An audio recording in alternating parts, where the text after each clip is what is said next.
Hi. How's everybody doing? How you I doing? would like to officially proclaim this is Thursday Diversity and Inclusion Night because I'm here. Well, that's because Culture's Weave comes from multiple places and multiple donors. Wow, that was funny. Well, It's I'm true. so glad I showed up today. We're glad to have you.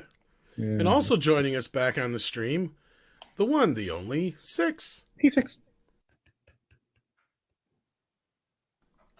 She didn't say anything. He doesn't like us anymore. He's I know muted. she's muted. Sorry. It's Hi. okay. Welcome. Is that culture? I know, right? It's weird. Wow. Like Culture Casino? The Culture Casino. Wow. That's so strange. Well, cool. Tom told I'm him that Andre excited. was. Tom told him that Andre was going to be here instead. Culture stuck with me now. That's almost half true. Yeah. Because Yeah, I did ask Andre if he was awake. Yeah, it's good to see you guys. Yeah. Welcome back. Hi, Six. Hi, Mikey. Six, you know what else you and I have in common? Avatar 2. Besides that, guess what else? Thor Love and Thunder. Oh, I didn't like that. Oh. Did you like that? Well, I like it less and less as the days go by. Yeah. No, what I was going to say is that even when I go to the movies by myself, I buy a second ticket so I can have that space for my. Do you really? Yeah. So I always buy 2 tickets whether I have a date or not. So Yeah. But yeah, if I go by myself, I buy a second ticket just so I have that space in case I want to put my popcorn, because I load up. When Wouldn't I go you want to in, get like 2 extra seats though, so you have one on each side of you just in case? no, that's when I plan on having a threesome that night. Then I get 2. No, you know what you do? You find a group, like say 3 people sitting together, and then you leave one space between them and you. So you're pretty much guaranteed that nobody's going to sit in that seat. Right. And then you buy the ticket on the other side of you. See, Six knows how to do this. Yeah. Damn, And you that's buy a smart. child's seat, so you pay less. See, she's smart. Damn. Yeah. SMRT. Also, last but not least, is Mike, the Mexican Iron Man. He's back, kids. Arriba, right. 2 shows in a row in the same week. I was committed to the cause. Both times flying down the highway, getting over the hill. Told mom, I said, gotta get back by 4. Vroom, vroom, vroom, vroom. Well, we're glad to have you back, and we're glad to have Six back, and we're glad to have Culture here. It's a rare appearance by Culture. Yeah. He's like a rare unicorn that we only get to lay our eyes upon once in a great while. I am a stag. You do Very have a rare. mane. Can we I do. see your horn? Yeah, where's your horn? Are you Uh, horny? It would be bad on YouTube. I want to start the show with a song. Okay. If loving culture is wrong, I don't want to be right. Right. I love you too, Mikey. Oh, I'm so glad to be here. But I'm intrigued. We've got a couple of stories. We don't have a lot of stories because Hollywood's been Some going. randomness. I've been in. This week's been a weird, man. It's like Hollywood reboot, like every year, right? In January, it's like, could you do something, please?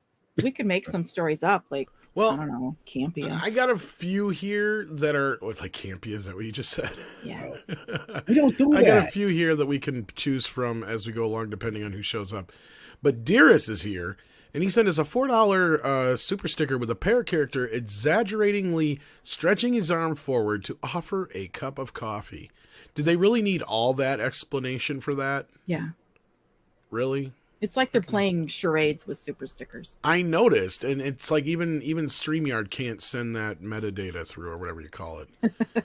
It's still stupid. And then Alpha's here and says, Mikey, please explain. This is your prepared for knife attack, but not a level 2 window. What? I don't know what the hell that means. Mikey, what's the highest window you've ever jumped out of? I've no. 3 stories. No, wait, what? No, I've never jumped out of any. Wait, hold on, let me think. No, We've I've seen never. you. No, this is hashtag fake news 6. You got to look into my eyes lovingly and believe me. Okay. Let me see your eyes. That's not how the Force works, Mikey. What do you mean the Force? You got to That's wave your probably- hand, too. That's probably the best line in the in those movies. Oh, I've yeah. gotten a lot of use out of that line, that's for sure. Yeah. And I Look, bypass I'm looking whatever. into your eyes. Okay. That's kind of Beautiful. creepy and weird, Mikey. I mean, It's creepy in a I sexual. just saw Megan. I'm like, she has creepy eyes. has everybody seen Megan? I haven't got a chance to yet. I haven't seen it. I did. I'm just gonna buy it. Well, I know Mikey and Culture did. I What'd you love think? Culture. Did you like it? Megan? Yeah. I have a review coming out tomorrow at 4:30 a.m. Okay, Well, don't promise spoil to it, but watch just your kind of give us video. a Give us a basic. thumbs up, thumbs down. I enjoyed the movie. Why is your review coming out at that time? That's weird. Yeah, why Okay, didn't you just post it? because 4:30 for me is like 6:30 for the East Coast or something. I don't know. I don't do Yeah, the exactly. time thing good. Is it done? Why don't you just release it if it's done? I mean, the No, movie's been out for a week. no, because of the way the tube log thing works. The log. You are too much of a slave to the Tube log. algorithm, sir. You are. You know what? You're so much of a slave that now it is oppressing you like my colonizers oppressed me. My stuff's done. No, but you, Yeah. but you should, why didn't you just do it right after you got out of the theater last night? Did you see this movie 2 days ago? Yeah. 6:30 a.m. Eastern. Why is this time. review coming out 3 days after you saw it? Okay, in the chat, if we want culture reviews faster, give me a 1. If we want them later, give me a 0. In the stream, let's go, chat.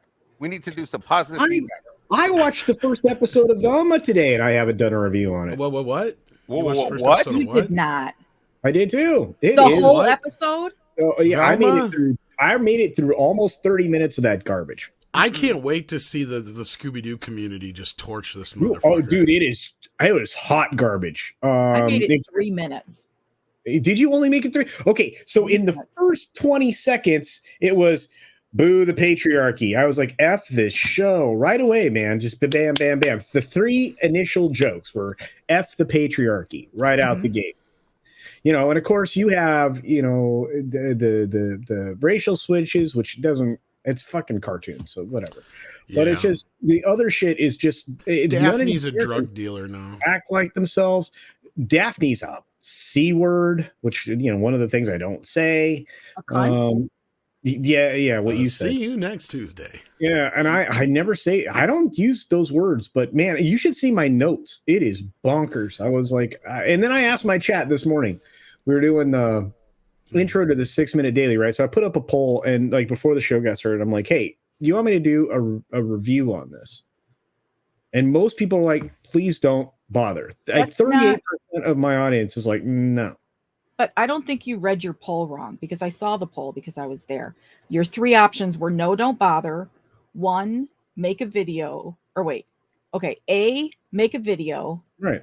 2, go live with it. Right. And D, don't bother. Sure.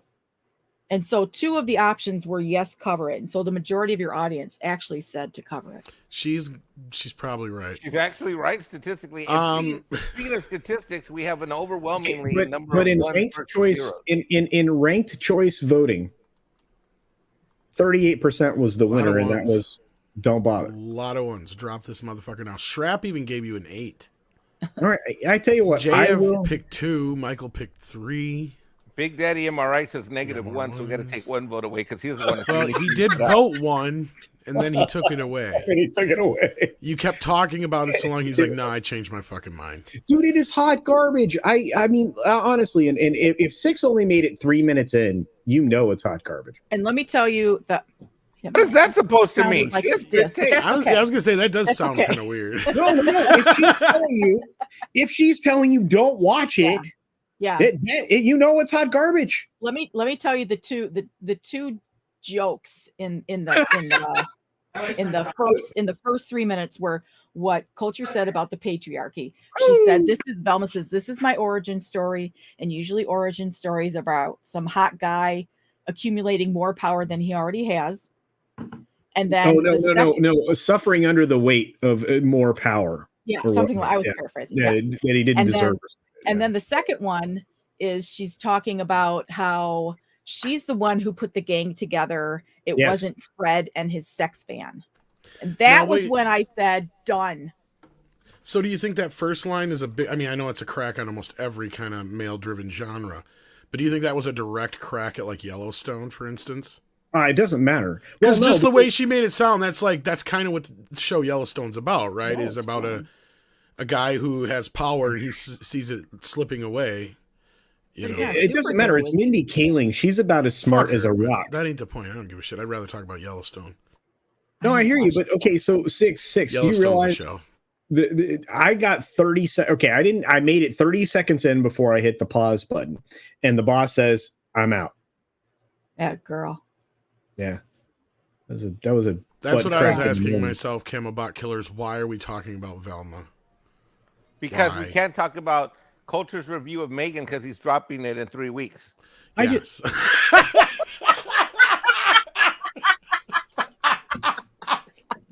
I had this really amazing mentor just before it hits video. This really amazing mentor early on in my career. You know, guy reached out to me, like he's really just, and you know, I trust him implicitly, and I listened to him, and he said, you know what, follow the algorithm, do these wonderful things. Follow the algorithm. Make sure you know you keep on a schedule, all of that, right? And anytime I made a mistake, the algorithm. You know, he would remind me. He's actually on this panel right now. Are you talking to Mikey? I said make videos and drop them and look at your analytics. I never said be a slave to the algorithm. Follow the algorithm. And I never said make a video about a hot new movie, then wait 3 months to drop the video while you wait for it to bake. I never said that. Ask a question? See, normally, normally I would expect, you know, from you, Mike, I would expect a manana. You know, manana. Oh, we're getting racial now. Are we on the show? Why not? It's fun. Oh, you know, look at that, Tom. I'm contacting. I'm going to go to six is my designated human resources representative, and I want to go to our office right now for one-on-one counseling. Let's do it. I'll put my phone. Everything's going to voicemail. I feel that I need therapy. Why do I feel like there's going to be more discretions behind the scennes there? And there are so indiscretions is more like it. There's indiscretions, maybe. Yes, that's. I'm going to say this, Mike. There's a difference between 3 months from now and tomorrow. I know, but as far as YouTube algorithms, when you wait 3 days for a movie that came out last week, that might as well be 3 months. Not enough people have done even reviews on it yet. I'm going to get hits, baby. And not only that, I have a short dropping about Megan, but not a review. It's really cool news. I'm not going to. And this is what I was talking about with many Dragon series here. But most stories start with an underdog, and it's their journeys.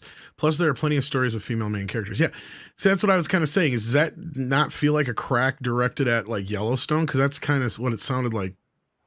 If Tom's going to see Yellowstone, I need to start watching it. Then I got to get caught up. That show is fucking awesome. Okay, how far are you in? Are you in season 4? What? You just started season 1 like a week and a half ago. Yeah, you can binge the junk out of it. I can sleep when I'm dead. Oh, wow. Tom, are you telling me? Wait, okay, seriously. Are you telling me you found something that you want to binge again? Because I know how dude, it wasn't just a week and a half ago you told me you had just started it? Something like that, yeah.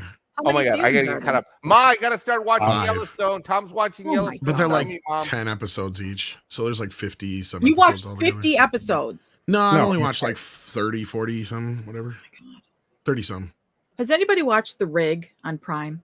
No. I know, but it's on my list for the weekend. So you said it was good. So good. Highly recommend it. I'm stoked. And there's 2 spin-offs. Don't forget the 2 spin-offs too. 1883 and 1929. Are those anywhere close to what those dates were supposed to be? I don't know. I don't know. Is that what they're called? I don't know. 1929, 1893. I don't remember. 1883, I thought it was. 1664. I don't know. One has Sam Elliott and one has Harrison Ford. That's all I know. It's like they said, we need to get every sexy leading man from the 80s and 90s that women drool over and put them in these shows. They should have like a Mexican spinoff from the Old West. They'll call it Cinco de Mayo starring me. So sexy old guy. Six is trying to say something. What's up? Oh, I'm sorry, Six. I just said I would watch that if Mikey was in a sexy Spanish. Well, there you go. And he might be able to get on the show at some point. Yeah. Ola 6. He could be a Ooh. cowboy.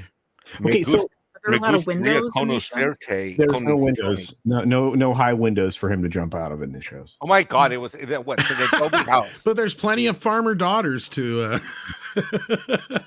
So let me say this: sexy old guy trope. Right here's the list. Right, Kurt Russell.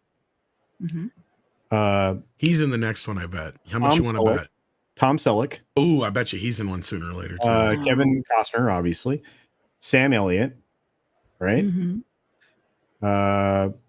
Obviously Harrison Ford for some Sam reason. Elliott makes me question my sexuality. You know what? He always has, right?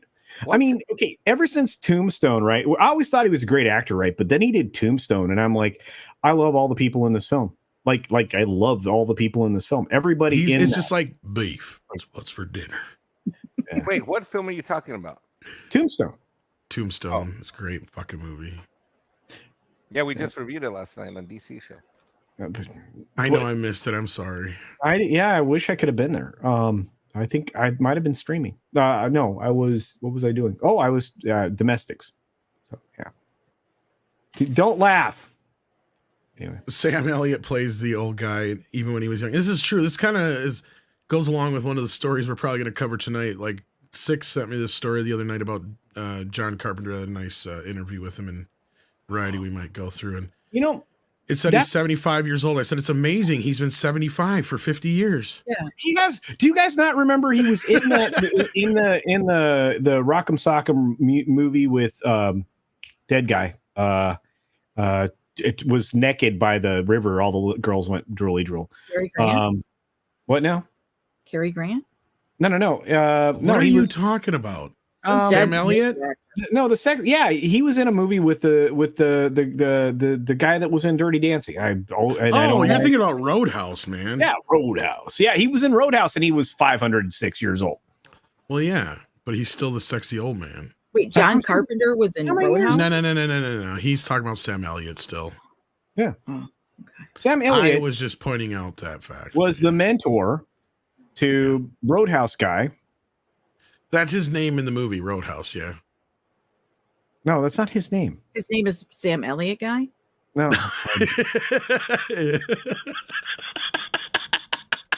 Sam Elliott plays Sam Elliott guy. Is Sam Elliott in Roadhouse? Yes. I haven't seen it in forever. It's a great movie, but I just haven't seen it. Yeah. He was the mentor, the bouncer guy.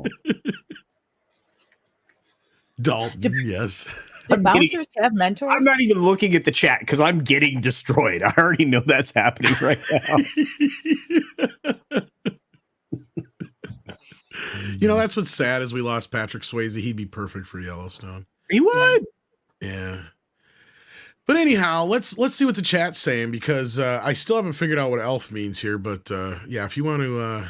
What did Alf say? I didn't see it. Something about Mikey. Please explain this. You're prepared for a knife attack, but not level 2 window. That instead of this, that you are prepared. I think that's what I think I got it. Yeah, but not a level 2 window. He's ready for a knife attack, but not jumping out of a window. Because that's I what I don't think he's trying to. Like because gloves I don't jump. for when I don't he's jump. using his knife. I don't jump out. Wait, what? You even have fall out gloves of for when you're windows. using your knife. Wait, what's it say? I can't hear. You guys are over talking. What? You, Mikey, you have a pair of gloves just for when you're using your knife. So Yes, I Elf is do. correct that No. you're ready for. I don't. Yeah, first of I all, got to go with 6 on this. Elf's correct. I don't jump out of windows, so that question is flawed. So You jumped out of no less than like 5, I think it You is. should Now have at this point. You should carry a parachute on your back, like a little backpack. Yeah. Do you actually take a press team with you to film the window when you know you're going to get busted? I'm waiting for you to do it when you're volunteer. actually got clothes on. That's what's going to be exciting. Are you screwing the stunt coordinator too? Incredible. No, but I think I would make an amazing intimacy coordinator for Hollywood. I am an You expert. should. I'd hire you for my movie. You'd turn a romantic comedy into a porno, Mike. Don't judge me. I'm not. I'm just saying. Okay, don't always be right. You can be wrong sometimes. I'll try. He was wrong No, about no. Avatar too. So Who's far, wrong I about guess. Avatar? Hey, shout out to Yellow Flash who posted a video where he took the L. shout out to Yellow Flash. I loved liked his video last week. Yep. I've had to admit multiple 6-minute dailies I was wrong about the numbers there, and Friday pre-flights. Look, I don't mind being wrong. I mean, I didn't say it was, gonna not, perform well. My question was, do you really make a film that needs to make $2 billion before it breaks even? Especially with all overseas money. Dearest says Literature Devil pointed out that Velma was ripping off an episode of Daria. Kinda. It seems like all these woke women try to be her. Well, yeah. Who's Daria? Oh, you don't remember Daria? It was a spinoff of Beavis and Butthead. Yeah. I never saw that. Diarrhea, cha-cha-cha. That was pretty good. Yeah.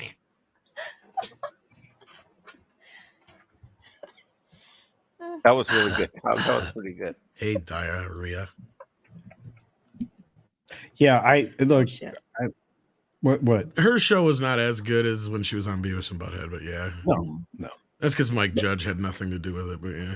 But it was a good, like I said, It was all right. It was all good right. for what it was. But okay, so here's the problem.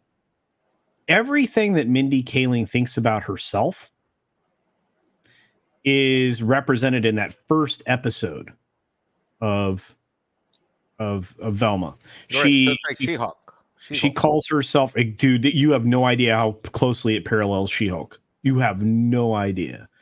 But I mean, it is the most cringiest self-insert I've ever seen. And she talks like, she's basically revealing her inner insecurities and talking about how people must think she's fat and ugly and all kinds of other stuff.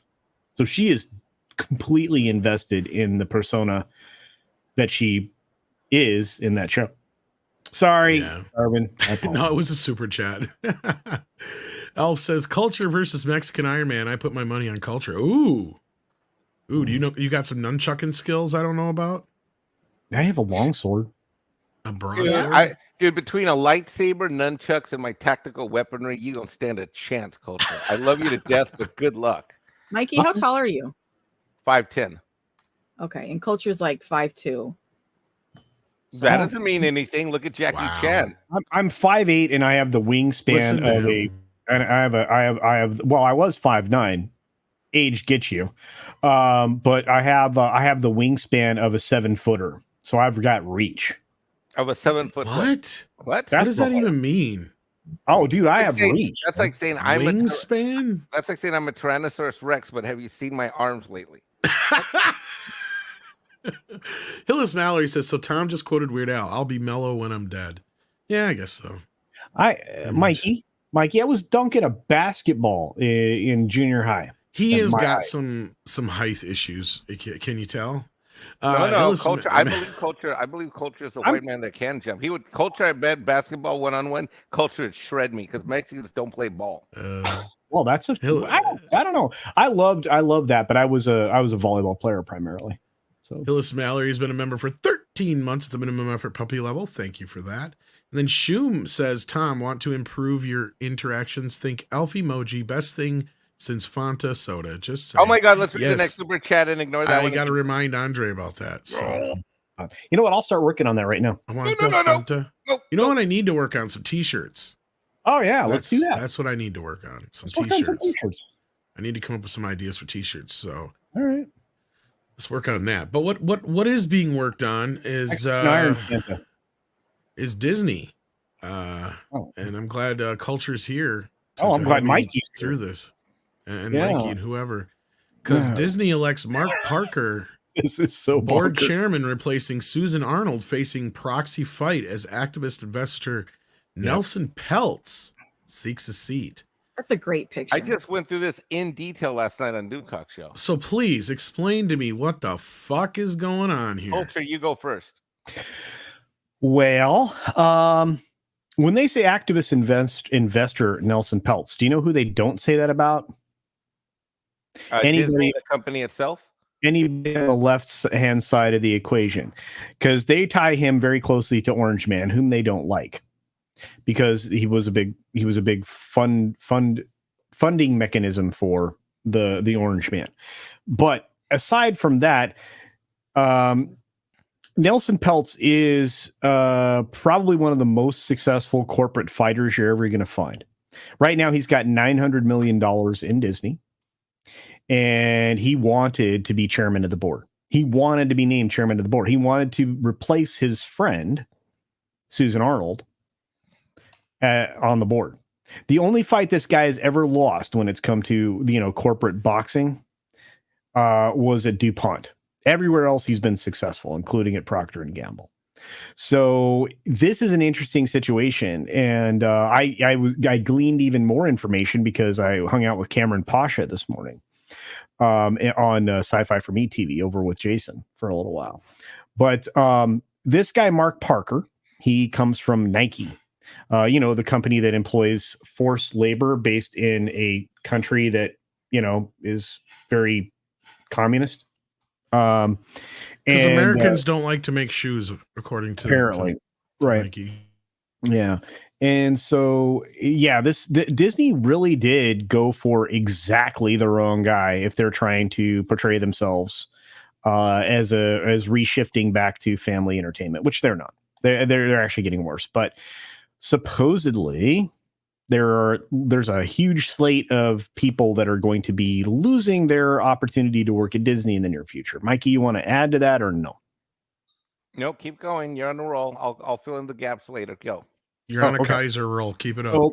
So Trian Group, which is the group that Nelson Peltz is in charge of and all of his money, they're going to acquire as many votes as they possibly can, probably post, and I'm guessing here, Mikey, probably post this quarterly meeting on February 8th would be my guess.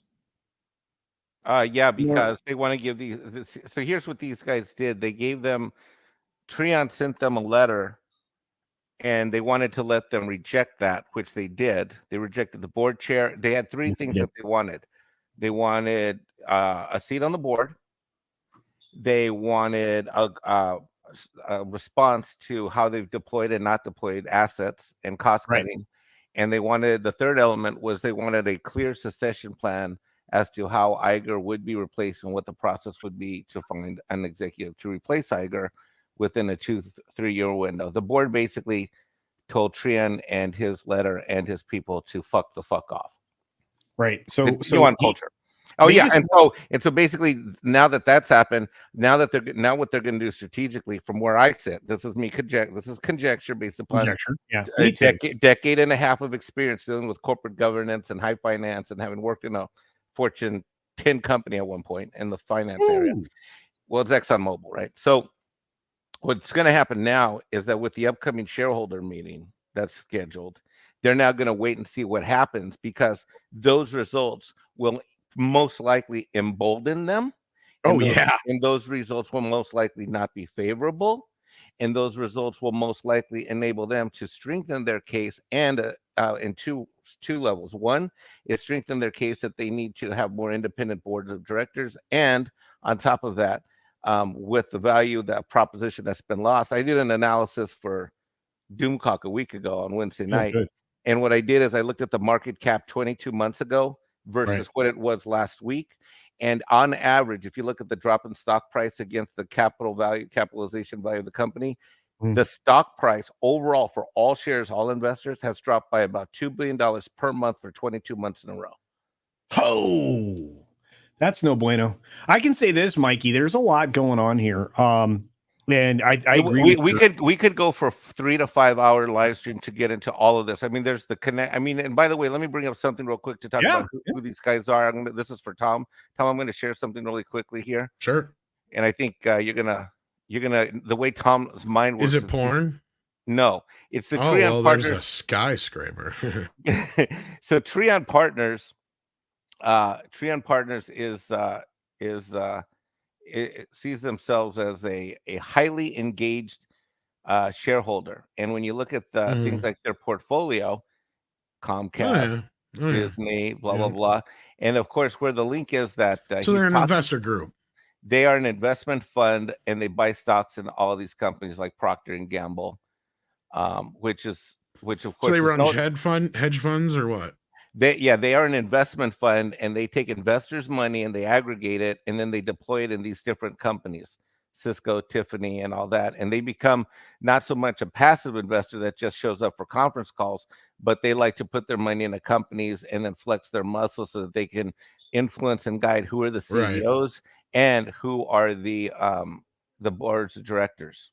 And is this where that one dude comes from, or what's the significance of this company here? So the activist investors founded Treon Partners. He is the founder of Treon Partners. Which one is Peltz?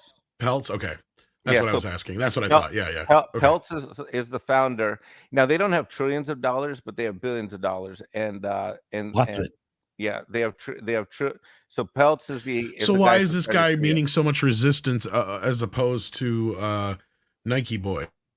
Because this guy wanted three things. He wants to be on the board because all of the directors that are currently on, he wanted three things, like I just said, what those three things were, right? So the thing is that he sees this as being a shareholder is that he believes that the company's problems at Disney, the reason the stock is down isn't because of COVID, isn't because of market problems, isn't because of, say, the parks aren't popular. It's because, as he put in his letter, self-inflicted wounds have been that's made. What I was asking. Self-inflicted wounds have been made by the executives and the board of directors in charge, and he is of the opinion that the stock value should be up, and that this is a company that, based upon their board directors and based upon their officers, are doing things that are killing the value of this company. We've known what those things are for a long time, Tom. So he's basically an old school businessman who sees the problem for what it is. The rot starts at the top, and they don't want to have to admit to that. That's why they're resistant to this. That's pretty much what I figured. I just wanted to hear. Yes, you are exactly on. Yeah. You're exactly on point. And what's more interesting is that his link was with Procter and Gamble, and who was the board of director who was formerly with Procter and Gamble that just got kicked off the board? Susan Arnold. Susan Arnold. Okay. All right. So she's pissy with him. Gotcha. No. Peltz and Arnold were on the same page. Oh, okay. Because so why was she kicked off the board though then? Because she is on the Peltz side. Susan Arnold was with Chapek. She wanted to see cost cutting. She wanted to see a profitability. And here's the other thing that I haven't heard anyone talk about. Things must be so jacked at Disney because for them to get rid of their chairwoman, who, by the way, was the only chairwoman who is lesbian, who's a member of the LGBT community of any Fortune 500 that chairs a company board of this size, a Fortune 100 company, for them to axe her out tells you how jacked up things are inside of Disney, because they give a shit that she's a lesbian. Now she's very accomplished. She was not a woke placement on the board. She's got a very accomplished career, but her career comes from fiscal money management. And so basically, this guy from Treon Partners, he and Susan Arnold are very much of the same mind. His proposal to make changes at Disney, they just told him to fuck the fuck off with his letter, and I'll bring up that on the screen in a second. And they just kicked Susan Arnold off and replaced her with one of their own Disney Iger friends, which is the guy that took over, who's the guy from Nike, who's now chairman of the board. You got it? I think so. Like I said, I need easy names here, like Nike Boy, Leslie Lady, Old Business. Yeah, that's what I'm going to say. Yeah. So this is we're going to call this guy Peltz, Disney and Procter and Gamble investment dude.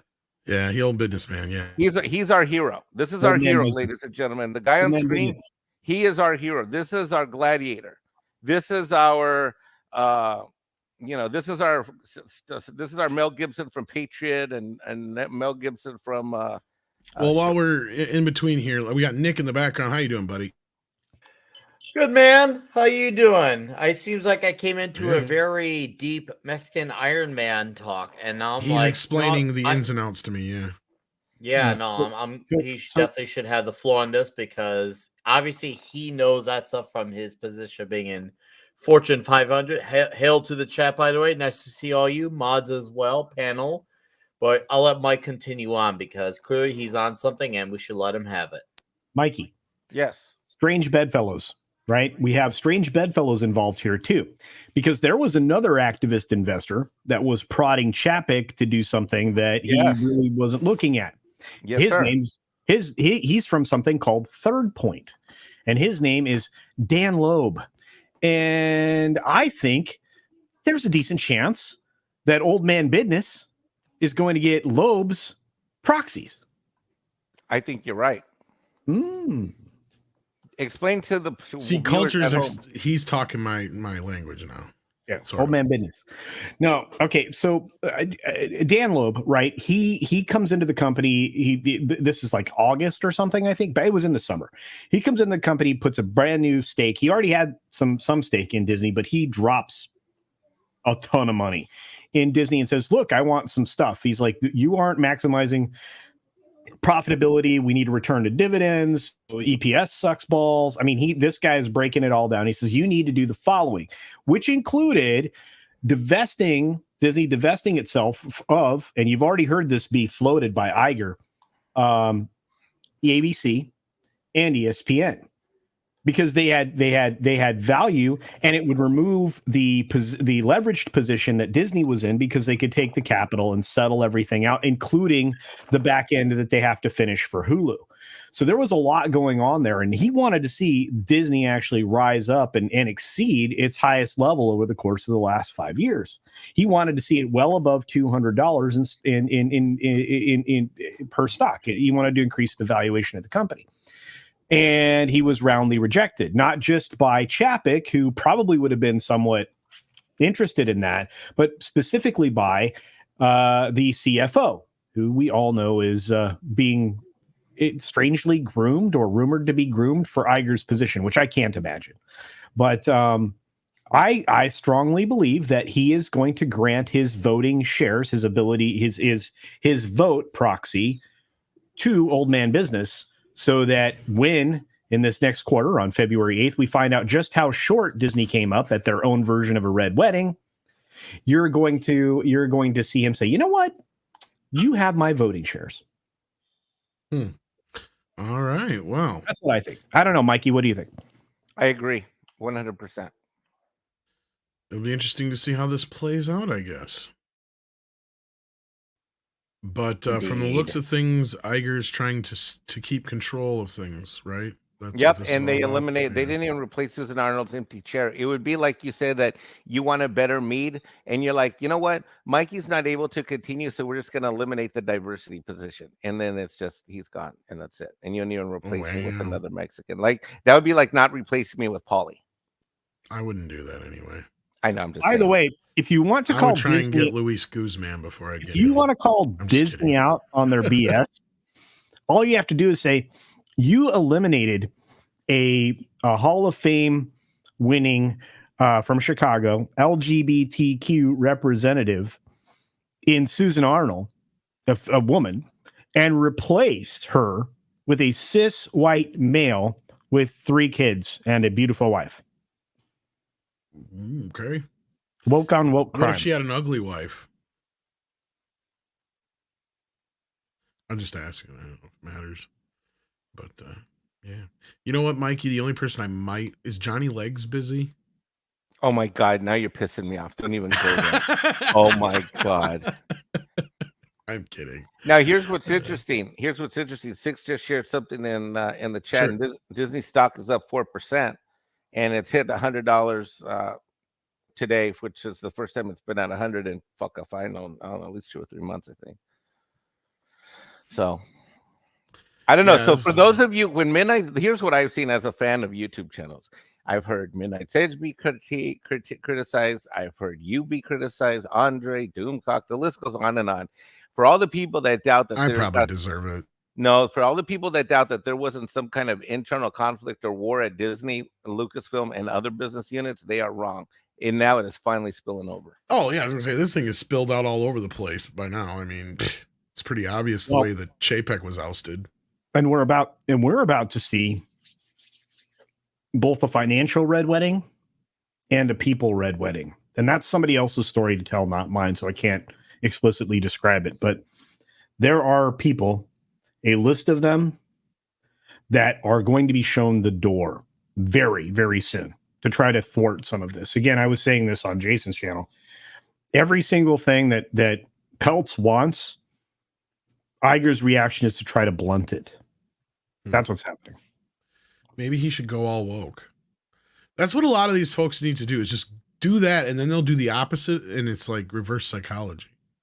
Todd Vandersea says, when I have a bad day, I watch you guys and you make me laugh. Just when you get pissed off about stuff. Best show. Well, thank you, Todd. I'm glad we can, our misery brings you happiness. I guess, for lack of a better way. What? I'm about to watch Yellowstone. Oh, God, it's an awesome show. Camelbot Killer says, no one remembers my super chat that Disney is dead like the Titanic. These articles just confirm it more and more. The mouse got whacked. With new chairman connected to China, Arnold fired, Iger is CEO, possible money cover-up, woke in charge, bad show movies equal Disney rip, eat it and watch. Oh, yeah, they're definitely in a tailspin. Nobody's really denied that. Camelbot, if you saw the video that I released today, I did exactly what you did, broke it down exactly that way, talked about everything exactly that way, reinforced the idea that they essentially brought a forced labor loving person in to chair their company. How much more do you need to say? I mean, it's bad news. Disney is in bad place right now. Absolutely. And then we've got another one from Camelbot. He's just firing them in here. It says, Mikey, in the VR last live stream, they talk about why Arnold was fired. WDW thinks it was because she tried to keep Chapek when they tried to vote him out. I agree. Because that's probably a big part of it. Yeah. Yeah, because I was going to do a video on my channel about this, but I'm very familiar with who each of the board of directors nominees are, who are the sitting boards of directors. They're all people that have been there 1, 2, 3 years. They're all Iger picks. And I know that when the CFO made a call, she went to those, because the CFO has been there for 15 years. She went to the easy targets. She went to the people that have been on the board 1, 2, 3 years. She got half of them, maybe even a majority of them, and then built up enough critical mass that then they could go to Susan Arnold and say, this is what we want to do. Susan Arnold pushed back. Now Chapek's gone, so she's now seen as a traitor. Iger's there. They told Iger, hey, Susan was not in favor of us replacing Chapek with you. We had to force her into it. Iger's like, who? Yeah, Susan Arnold. She's like, that Chapek loving bitch, fuck that. She's out. That's what happened. Yeah, I can see that. And welcome back, Six. Is your mouse working now? maybe not. Then we've got Camelbot again, who says, I meant fire Chapek for Iger. Iger fires Susan. Sorry. Yeah, I think we figured out what you meant, but thank you again. And then Waltman says, thoughts on Cameron's Lucasfilm firing list. I didn't get a chance to hear this. Mikey, I'm assuming you. I have the list. Do you want me to go through it? I don't know. Sure. It's from Cameron's Patreon. Go to the next super chat. I'll bring it up. Give me a minute. Sure.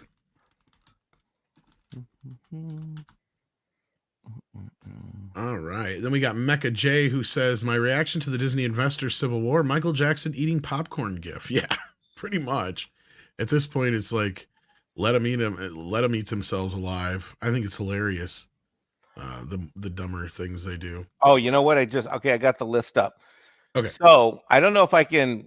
This is a scoop from Cameron's Patreon. I don't know if I want to go down the list on Midnight Sage After Dark. I don't know if you want me to or not, but what I can say is, don't spoil his whole Patreon bit, I guess. But did he say it out loud on? He listed names and the reasons why they're either. Okay, we'll just go through a few that he mentioned. Pablo Hidalgo is going to be gone for attacking community leaders and constantly creating public relations problems. Carrie Beck, another one of our not so nice friends, despises fans. She was one of the Force's female Nike shirt girls. I mean, that's 2 of them. The list goes on and on. So subscribe to Cameron's Patreon. What do I think of the list? I think it's a list that makes sense and it's long overdue.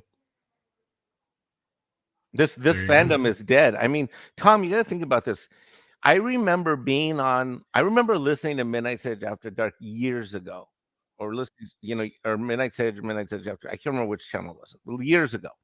I remember years ago, and there was still being when Star Wars came up, there was still passion in your voice about what needed to happen, how it needed to be fixed, blah, blah, blah, blah, blah. At this point in time, it's dead to you, and it's dead to me, and it's dead to many other people, right? Pretty much, yeah. Mm-hmm. Yeah. So, that's interesting to hear. But with that, let's move on to some more interesting. Oh, God damn it! I ran out of stupid Forbes articles, so that one's going to the wayside, if anything. But we'll see on that. You that have was, my sign in, don't you? Which no shit, I forgot about that. Yeah, I'll have to see if I can still get in.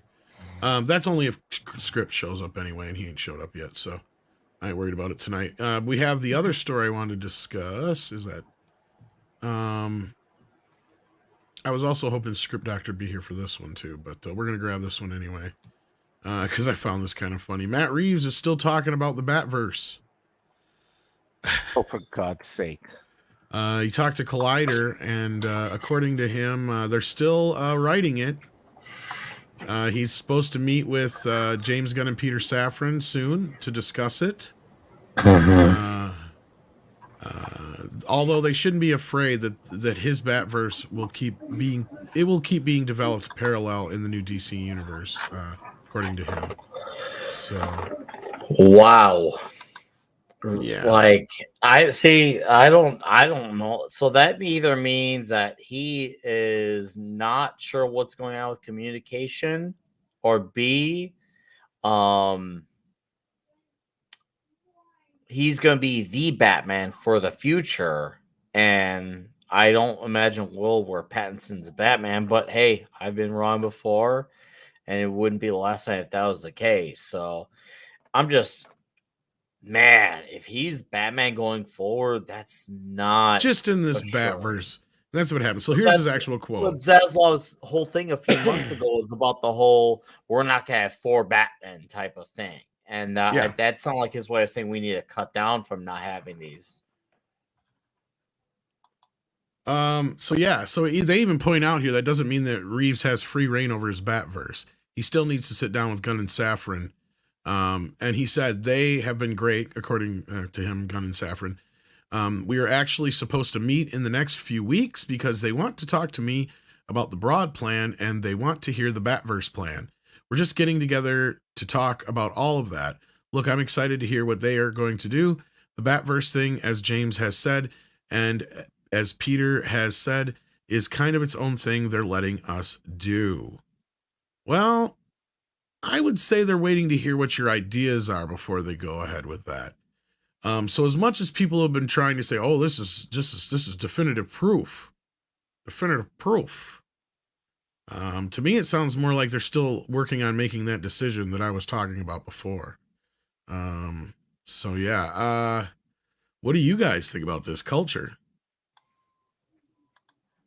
I don't think we're going to see the quote unquote Batverse.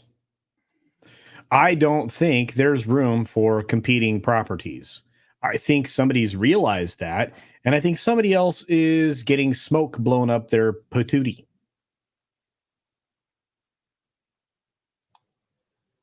DeLuca and Abdi are not dumb. And Gunn doesn't want competition. And Zaslav's going to side with what he thinks is best for the company, which is a non-competing, all-in-one DC universe, in my opinion. Okay. 6. Anything to say about this? If you care.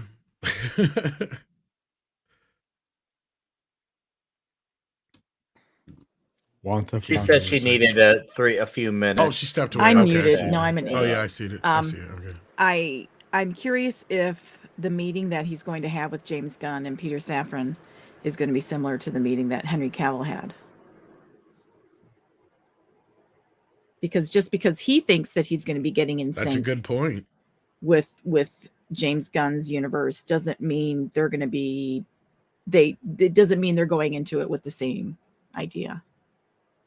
I'm going into the meeting. Hey, Tom, I got a great idea for a Bat Tom movie. And then Bat Tom tells me, no, I don't want to do it. Well, I mean, he has to hear them out. That's the same thing I was trying to say with the whole Ta-Nehisi Coates thing is, yeah, they hired him to do a treatment. They still have yet to hear the treatment. He still has to deliver it. I mean, he was paid to do so. That doesn't mean they're going to fucking do it.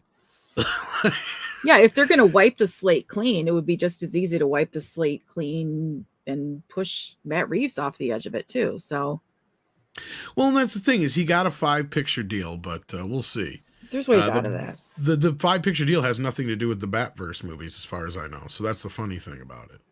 So, we got Yellow Flash. Yeah, sure, I'll endorse it. Coming to HBO Max near you. that endorsement, man. Whew. I'm still saying by what I've said about in previous streams. So yeah. Mikey, what's your take on this? I know you were a big fan of the movie. What? No. This movie? No, I thought it sucked. I never finished watching it, dude. Didn't I tell you? I liked it. Dude, I just Did you really? I thought you were like, meh to it. I think Or did you watch it again and change your mind? Me or Mikey? I thought you didn't. I thought you were just kind of middle Who of the is ground you? with it. You, 6. Okay. I don't know. I don't know Mikey who you're didn't like looking at. it. I was fucking with Mikey. I am me, and you No, are you. I think this was my favorite. Do you remember you and I went on Latino Slant and we did our I top? guess, yeah. I suppose you did like it, yeah. I think it was my #1 movie. Oh, what? This was in June. That's true. Yeah, this was back when. Okay, so it's pre-Top Gun. She liked Avatar. That's all that matters. I love Avatar. Me too. I'm gonna see it a third time before I leave town. That's awesome. So yeah, Nick, did you have anything else to add to what you said before? Or? Besides being the second worst Batman movie, I mean, as far as the Batverse goes, so unless Zaslav and Gunn and Safran go through with it, then like I said, I think that's our Batman. If that's the case, so to me, that's very unfortunate. If that's the case now. If he's not, no matter what happens, we're going to get at least one season of that Penguin show that absolutely no one, and I mean no one, asked for, because that seems like that's going to happen no matter what because of how far in development they are. But I hope this isn't the thing because I could not stand that movie. And just please don't be true. Please don't be. I really don't ask for a lot of things. I'll say whether things are good or bad, but I'm not one to ask for things. Please don't do this. Please. I'm really like I'm a low maintenance son of a bitch. I don't ask for anything. I'm happy when I have my bowl of cereal and I get to have you'll like eat junk pizza. You're right. Yeah, I'll eat junk Nick Weiser is pizza. easy to please. So I want to get a poster. So Here's your James Gunn poster of some of your key Justice League people. You have Ezra Miller as your Flash. God. You have. I don't know about that yet. I wouldn't go with that. Hold on. I'm gonna make a joke. I'm trying to get to a joke. Let me get to the punchline. You got Panson as your Batman and up in Affleck, and then you have as your Superman, your Elliot Page. There we go. Ba boom bam. Someone hit the drums. That's what everybody is trying to posit as far as like rumored bullshit. But yeah, I know you were just joking, Mikey. But like to me, it's like this stuff has gotten way too far. Okay, I have a question, and this is a sign of my complete ignorant optimism. Is there any possible way that Ezra Miller is not actually going to be the Flash in this movie?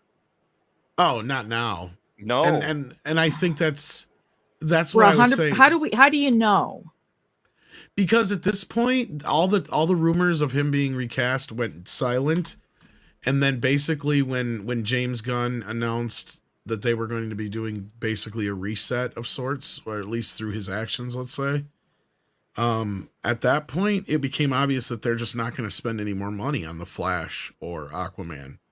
I'll be even surprised if they even, because I had heard they had filmed scenes with a different actress to fill in for Amber Heard, and I don't even know if that's going to happen now, just because why would they spend the money?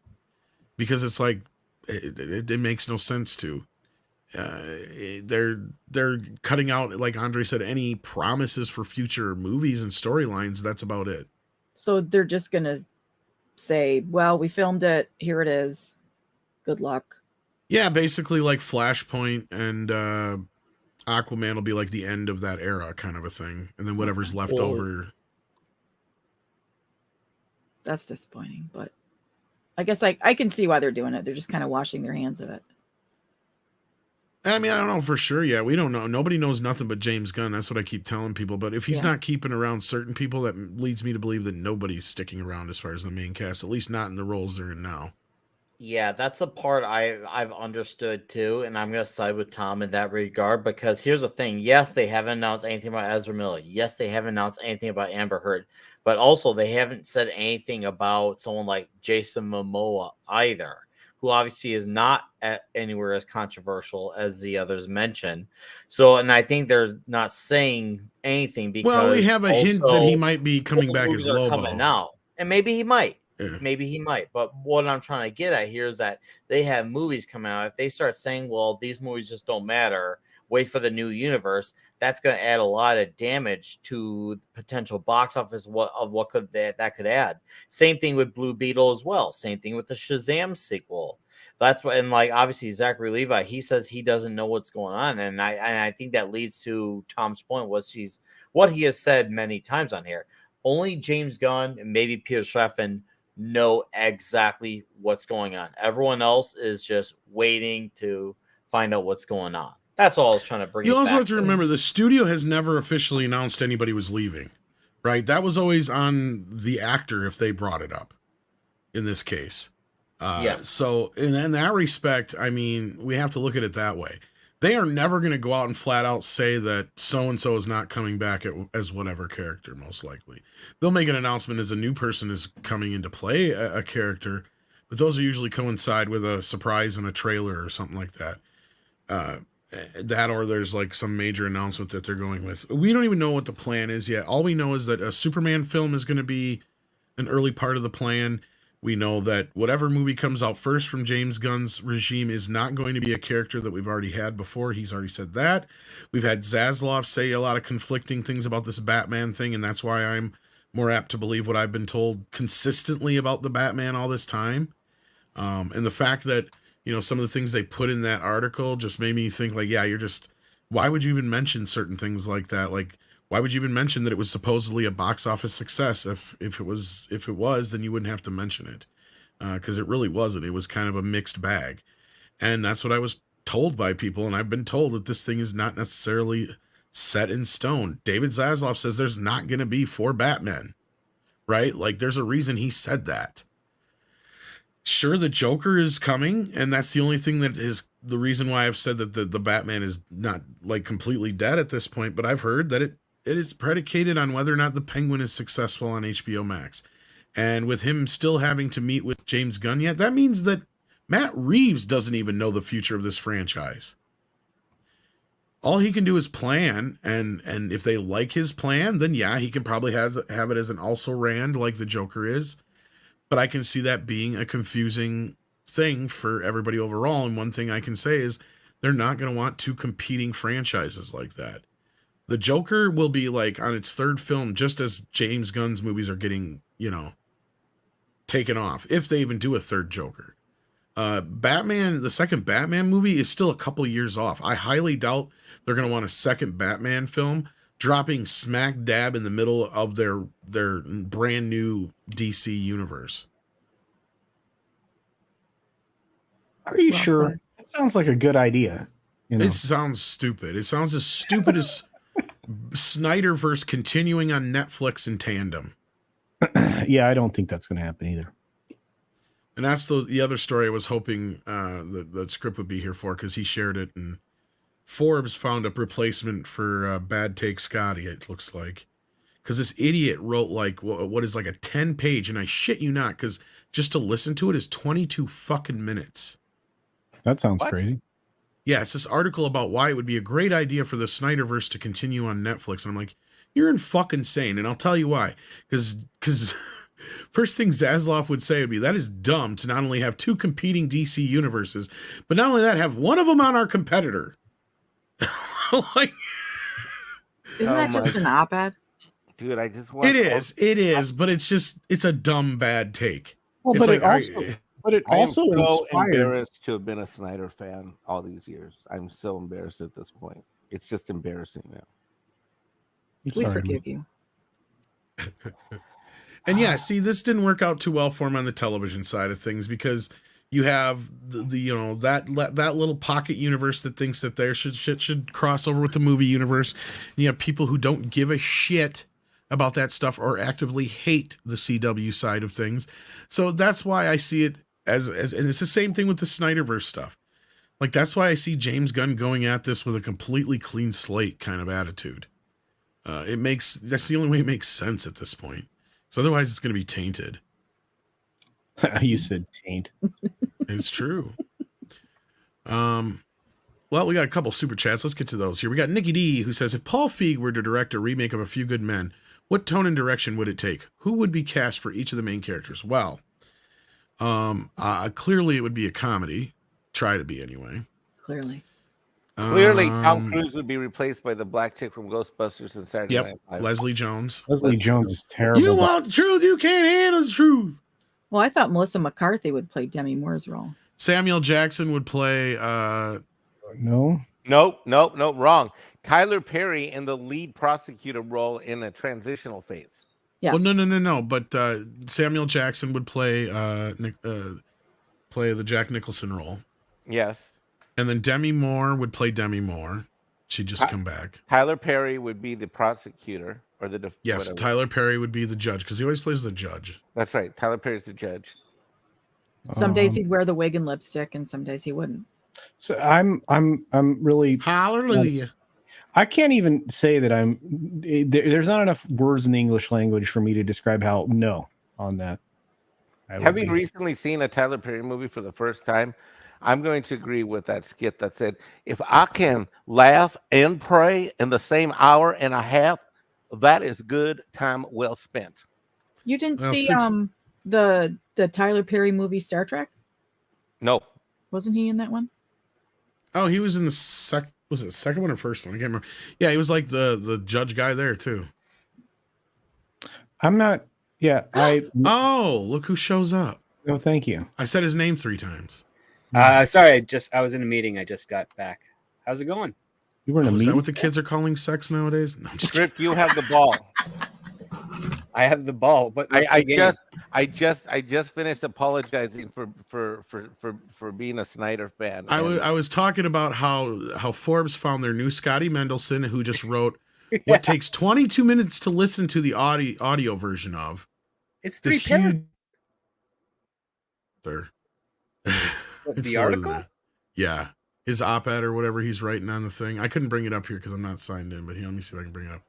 It's like 22-minute listen to, it said. I'm like, fucking A, dude. And I read a few paragraphs. I'm just like, this dude has no fucking brains whatsoever when it comes to this shit.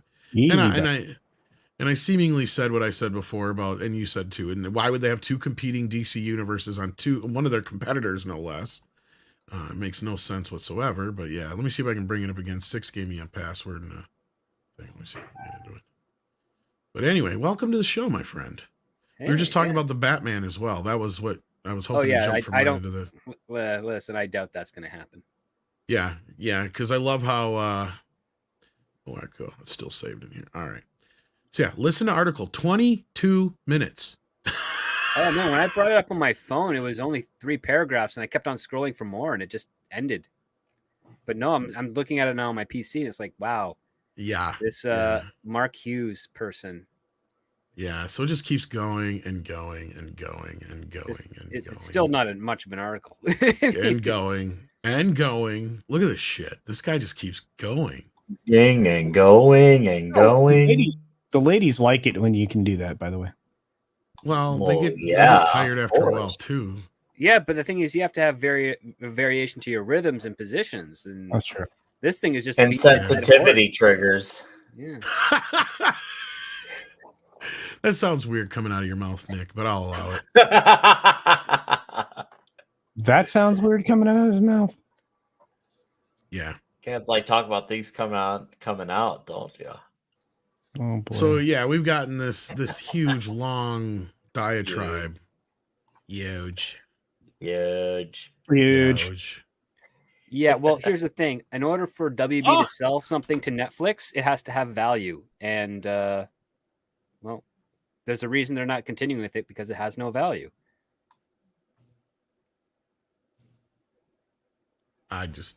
Why are people even getting on this horse? I don't get it. Because they're sad and desperate. And listen, I don't blame them. I mean, when you like something and you don't want it to die, you'll cling to it as hard as you can. I'm surprised that they haven't launched a campaign. It's like, listen, if you want to save the Snyderverse, donate your kidney and liver. Right.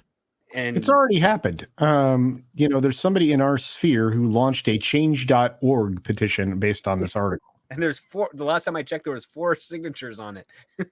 That's what I'm saying. Articles like this are encouraging this kind of behavior. Like, look, I hate to say this to folks. Say what you will about Warner Brothers mismanagement in the early part of the Snyderverse. It's the Snyder fans' fault that we're getting the reset because they would not let it go. Okay? They have actively worked against everything that has happened in Warner Brothers. They have tried to paint everybody as some sort of villain in some way, shape, or form, down to people who have nothing to do with anything. They have actively harassed people. Like, all these things that people have claimed that they don't do that's completely untrue, because I've seen it fucking happen. I've known people who are bigger parts of these groups who have flat out said they're going to put out these disinformation campaigns. And I'm like, are you fucking serious? It's like, and I told him, I'm going to say it because I'm sick and tired of, standing up for fans and then having a fan base actively doing this shit. And Six isn't mad about the Snyderverse. She's having computer problems, folks. So just so you know, she's like not a closet Snyder fan or anything like that.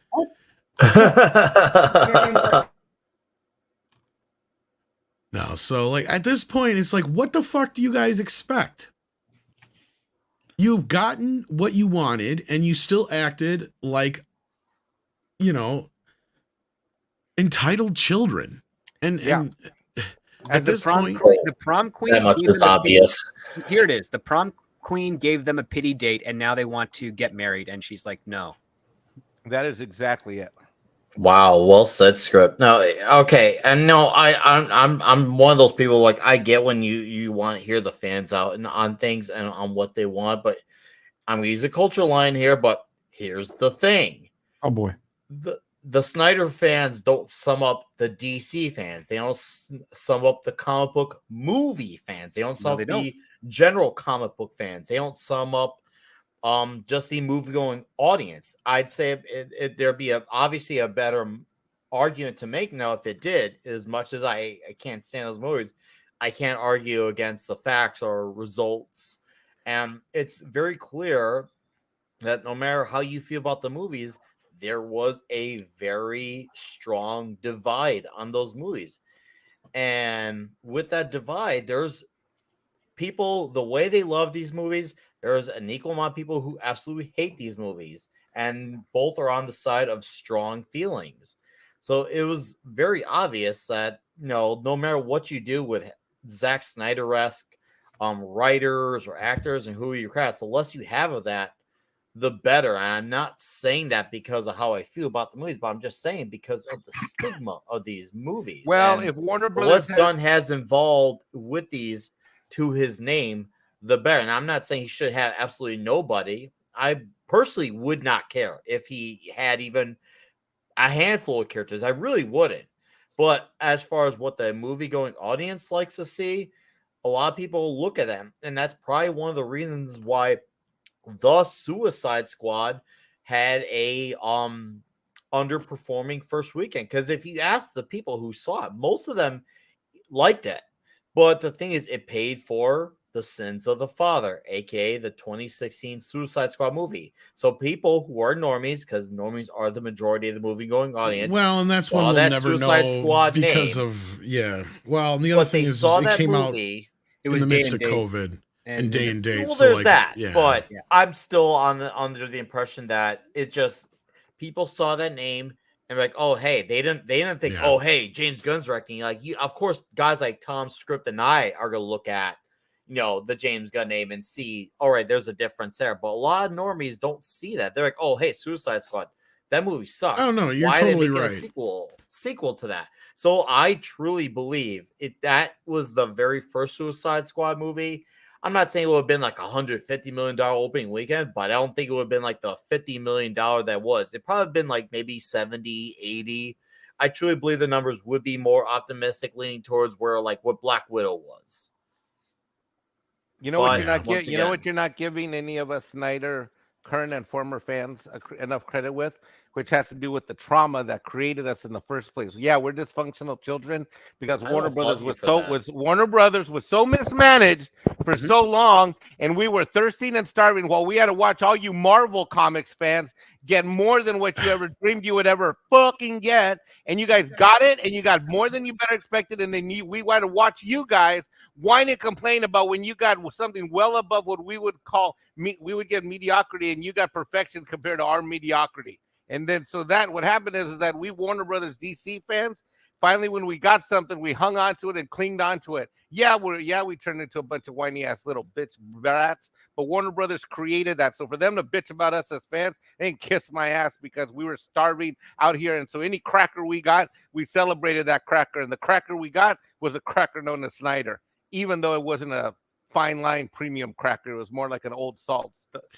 And I empathize with that. I really do, Mike. And that's part of the reason why I stuck up for the fans for so long. But let's be real here. Snyder and the fans are only a part of this. You're right. Warner has its own demons and problems, but at this point, I'm going to give them a chance to try and right the ship. And by righting the ship, I mean do a fucking burn on the field, right? It's time to start from fresh. Absolutely, I agree. And at this point, it's been tainted by so many different factors, whether it's Snyder himself. Which is the number one thing. That's why I'm not a Snyder fan anymore, because I saw the man for who he truly is and truly was. And I realized that I was being manipulated along with the rest of the fans, and who are still being manipulated to this day by this guy. And I do. I have a lot of Snyder fans that I still respect and am friends with. Same. But there's some people that I've seen do things and say things and take actions that I cannot abide by. And that's where I'm at with this whole thing. There's one step too far, and it's gotten to that point. You can't even let this have a chance. You know, you had 10 years, and you're right. In the beginning, it was Warner Brothers' fault, and they were actively against trying this out. They did try it out. It didn't work out. On both parties' behalf, if you ask me. Yep. And at this point, they're better off just trying to do what they can with it. And I get it, but I'm also seeing this group putting those stupid rumors that you were joking about out there, Mike. Well, and there's people buying into this stuff. That's and let me tell what you does it help? Hold on, give me one Go more ahead, second. Mike. Go ahead. One more round with Tom, or script, whoever's going to respond to this. But one of the things that Tom that you did, and at the time I was going to go to the movies to see Pattinson's Batman movie, and I listened to what you said that night. You said it 2 nights in a row, on a Tuesday and a Thursday, and I'm like, fuck, Tom is right. If I want the Snyderverse back in any iteration, I can't go see this movie. And when I eventually did see it, it was on the stream, right? I didn't get past minute 40 with it. But you were right. And there are a ton of Snyder fans who didn't listen to you, Tom, in your advice. Because to go and support this and rack up that number, whatever it was, 400 or 500 million, whatever the heck it was, that in and of itself was going to almost further guarantee that things that these other fans that they wanted. So all my Snyderverse fans who went and saw that thing in the movie, I was with you 100%. You gave some damn good advice, Tom. And guess what? Not enough people listened. I'm glad you brought up the Batman, because that's what gets me to my ultimate point here. Because a lot of people think I'm sticking up for Warner Brothers as a corporation. I'm not. What I'm saying here is that the Snyderverse did so much damage, as in Batman v Superman, all the bad stuff that happened, the Justice League, all of that shit did so much damage, not just to the Snyderverse, but the brand itself. Because what you had was a Batman movie that opened up on the heels of the biggest Spider-Man movie of all time, which also was technically on the heels of the Joker movie, right? When the Joker, the Batman villain, can make $1 billion and the Batman cannot, that means that you have damaged the brand so bad that it may be beyond repair at this point. And I don't know if they're going to be able to bounce back no matter what James Gunn does. So I don't give a shit about the corporation. What I'm talking about is DC as a whole. And this is where you're right, Nick, about the normies. They have given up They do not give a shit. They have had 12 Batman in the last few years, and they don't know which one's which at this point. Mm-hmm. Mm-hmm. And here's another thing too that doesn't help. Like when you see these things going on about what's trending, people like Zack Snyder amplify it and egg it on, and just like, of course, it's a guaranteed job for him. Yeah, and I get it. I get why he's doing it. I'm not going to argue against that. But the thing is, he knows it's dead, and there's literally, how are you going to give away? And maybe Script or Tom, any of you guys can answer this for me. How are you literally going to give away a character to? How could you sell a version of a comic book movie universe to a company when, like, unless they come to some deal like, okay, hey, you can use these characters, but you can use only this version of them. I'm just saying, obviously we have the Sony Marvel merger going on with Spider-Man. I do notice that it's not lost on me, but I'm just saying Warner Bros. Has the movie rights to these characters. Are we now going to have movie studios having universe versions in the movie universe of these characters? That just sounds like a whole other worm of contracts that we don't need to open. That is a licensing nightmare. Warner Brothers has everything outright. There are some producers that own film licensees to some of these characters, but they have basically a permanent contract with Warner Brothers. So, like Mike Guzlan is one of them. He owns the Batman film rights, but Warner Brothers owns Batman, so they always work together. He can't go to another studio with a Batman project at all. But anytime a Batman movie is produced, he's going to get cash and check. There's no way Warner Brothers is going to open up literally a can of worms and say, yeah, we're just going to separate these into various universes and license them out to different streaming services or different platforms.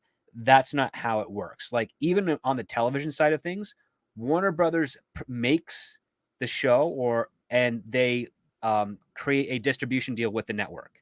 So the network is paying for it, but Warner Brothers has footed the bill initially to get everything started because they retain ownership of it. There's no way that they're going to break that up even further with streaming. It would just be too much of a nightmare. One of the things that Warner Brothers has said is that they like the idea of having everything in-house for these characters. They don't want to have to negotiate with other studios or other entities in order to make a movie. They also don't want to risk an oversaturation where you have all these studios find out that, hey, we can license Batman. They're all going to make a Batman movie at the same time. And now you've oversaturated the market. And it doesn't matter how much they pay for it. Warner Brothers realizes, oh gosh, if we oversaturate the market, we're actually going to lose value with the character. So they're not going to do that. They're going to keep it all locally. Like, if they're going to do anything with Netflix, it's going to be, hey, this Batman movie that we just made, do you want to license it on Netflix for 3 years? And are you willing to pay us what we know it's worth? Or are you going to do the POS deal that you've been giving us prior with the other content we've licensed to you? Like, that's the best that you can hope for. So and here's the other part too that shows you why this universe was doomed to fail, is that it's not a DC Justice League, it's Zack Snyder's Justice League. His name is first and foremost, which means that it's not about the characters, it's about him. Therefore, it's not legit. It's fan. And it's not even a good fan. It's an anti-fan. It's a fraudulent fan, to quote Robert Meyer Burnett a little bit. Well, and the other thing I was pointing out before is, like, the audience is a bit fickle in a sense that they're not like us. The majority is they're not going to dick around with too much bullshit for too long. And I was reminded of when Batman Begins came out, and I worked in a video store, and there was a lot of people who were still confused on the continuity of that movie. They thought it was a prequel to the Michael Keaton films. Yep, I remember that. Like Pepperidge Farm remembers that. Even though I knew, because I'm someone who obviously pays attention beyond the surface, my friends who were at the time, who I hung around a bunch of normies when I was, let's say I was 2005, I was a freshman then in high school. I remember, sorry, actually no, I was graduating from high school. And I'm like, guys, you didn't. And to me, I kind of gave them crap because teenagers were all angsty. I'm like, guys, you don't get the difference. Of course, it's a different actor. Like, oh, I didn't know. I was just like, for me, it was just common sense. But as I got older, and I got out of my bubble from high school, you realize the outside world, the majority of people don't think that. You realize, okay, to them, it's just they see Batman and they're like, oh, hey, new Batman movie, and they don't think about continuities. They don't think about what kind of soda does he drink on Saturday. We think of those things. That's just you're what also we do. missing And one that's other when I point discovered too. geeks outside of my bubble. There's one other thing you're missing. What was occurring for the 10 years up to that point in pop culture that would have given people the idea that it was a prequel? And it's 2 words: Star Wars. Prequel trilogy, prequel series was talked about ad nauseum from 96 to 2005. So, of course, they're going to assume Batman Begins is a prequel to that because, again, another franchise just did that and it around their formative years. We also hadn't had a lot of reboots yet, like The Amazing Spider-Man or the X-Men First Class even, which is still tangentially connected to the original. So, like, yeah, and people were confused. And movies didn't move so fast back then. That's another thing I've noticed that has changed, especially it's gone at almost breakneck pace since COVID, is that a movie will hit theaters, it's on streaming, and it's boom, it's done. Like back then, movies had like 2-3 year lifespans and cycles. So like people were still just getting used to the idea of Batman and Robin being the last Batman movie a few years ago when that movie came out, even though it was 6-7 years removed. No, you're right, Tom. And here's I want to capitalize on what you're saying. Here's another thing too that wasn't as frequent then. Around that time with stuff like Batman Begins, your movie not only had to be good, but it had to also 9 times out of 10 do gangbusters at the box office and then get greenlight sequel. Nowadays, you'll hear about, let's just say, insert Avengers movie here. And they'll say, here's Avengers 2, 3, and 4 way ahead of schedule. They set these things up now with all these sequels advanced. Back then, you had to have this movie do good, and they would announce a sequel after everything comes out. Nowadays, we get a whole listing of stuff, which, in some ways is cool, but in some ways it kind of does take away from the potential suspense from a story, since we're like, okay, well, now we know this character is going to live because they're going to get a movie. So if they appear in their movie, it's like, okay, we all knew Black Panther was going to live in Civil War. Don't get me wrong. I love Civil War. I've rewatched it recently. I really enjoy it. But it was very obvious. Of course he is going to live in that movie because he had his own solo movie coming out 2 years later. So you definitely do take away that suspense that when you have these schedules that you announce anywhere between 4 and 6 years in advance. Yeah, I mean, and here's the other thing too, is the title didn't help. Like Script was saying, we had a lot of prequels in that era. So putting a title like Batman Begins on it makes it sound like a prequel. That's the problem. It should have just been called The Batman or The Dark Knight. Hence, then the sequel had been The Dark Knight Returns, and then the third one you could have called Dark Knight Rises for a whole gives a shit. I think it would have been funnier if they did the sequel be The Dark Knight Strikes Again. Or something like that. And then the third one, the third one's just a phoned in. I see what you did there, Script. I see that. I see that. But yeah, it's all kind of just relative now because we're used to things getting rebooted every 10 minutes. But yeah, my point is that the whole franchise as a whole has been so sullied by everything that's come before it now that not even enough people showed up to a Batman movie that a lot of people even knew was not even attached to anything else and it was standalone. Right. So you can't even sit there and say like, oh, some people just didn't want to get into it because they weren't, up to speed with all the Snyder stuff. So, it is what it is. We'll have to wait and see how that goes. As far as the whole Netflix Snyder thing, stop it. Stop it. You're embarrassing yourself and people like Mikey. Just as bad as culture is here with this. What? Mexican Iron Fanta? You're going to have to send that to Andre so we can add that to the... check your DM, dude. All right. We'll send Andre the PNG. So I just want to I want to lodge a formal complaint against Culture Casino. So let me get this straight. He never shows up on Tuesday or Thursday, and when he does, he spends the last 40 minutes while me, Script, and Nick are going talking about Snyder with you, and he's in the back. So help me God, if that turns into an emoji on Midnight, it will. It only took me 10 minutes to do, Mike. What are you talking about? That's what you call sweet revenge for me giving you shit at the beginning of this show, wasn't it? Isn't that sweet revenge? What I can't wait to see is that Fonta check for them sponsoring the Mexican Iron Man movie. Wait until I put the chicks dancing behind him, because that's coming next. We're gonna get. You have joined the pantheon of Star Wars stars and other Marvel and DC people to be emulated on cans of soda. Bravo! I'm telling you, Bravo. I'm buying. Bravo! This.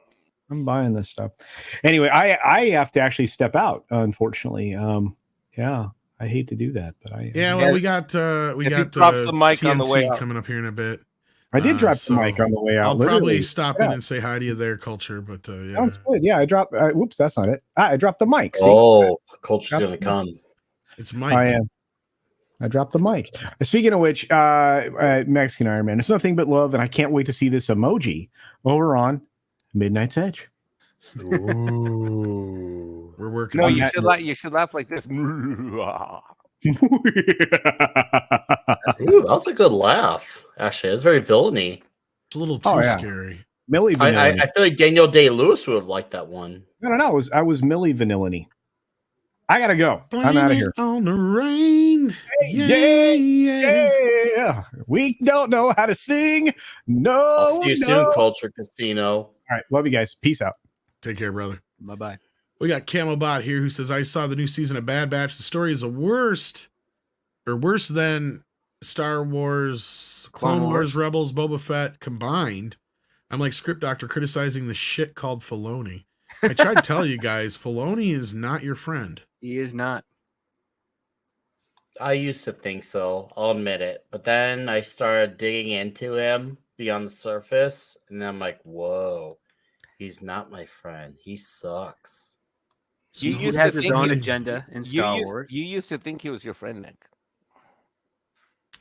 Camelbot says, my previous super chat, Filoni, not director, but the quality of the story in BB2 is Bad Batch 2 is worse than Bad Batch 1. It's like Mando versus Book of Boba Fett. Episode 1 and 2 was filler dull. How does it compare to Obi-Wan, though? That's not either. Neither glowing or. review, Those are not aspirations you want to aspire to. That's like what you want to absolutely stay away from as far as standards. But what do I know? Elf says, Mikey, am coming for your job. His too toxic for mead. His infected with the Snyder touch of the past. No, here's a good meme. You're tainted. Take the scene in Return of the Jedi where the Emperor is electrocuting Luke and Darth Vader is looking back and forth. Replace Darth Vader's head with Mexican Iron Man's. Have the Emperor be Snyder and have the audience be Luke Skywalker, and then just let it play out where he throws the Snyder over the bridge and it just evaporates. Good. You're not wrong. Yeah. I feel the You're not wrong. Snyderverse flow through. So get on that Legion of Mirrors. Let the Ezra Miller take you over.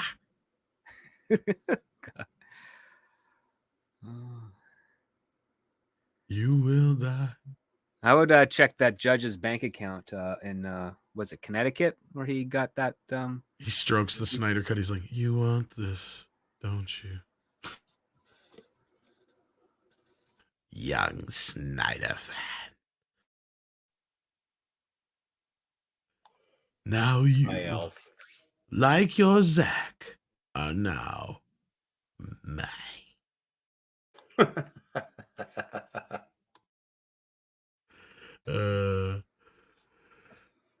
Then Camelbot says, Mikey, 6, Script, Nick, Tom, what's your point of view of Bad Batch Season 2 to Season 1? What did you like of the Bad Batch Season 2? What did you hate? What I liked about it is that I didn't watch it.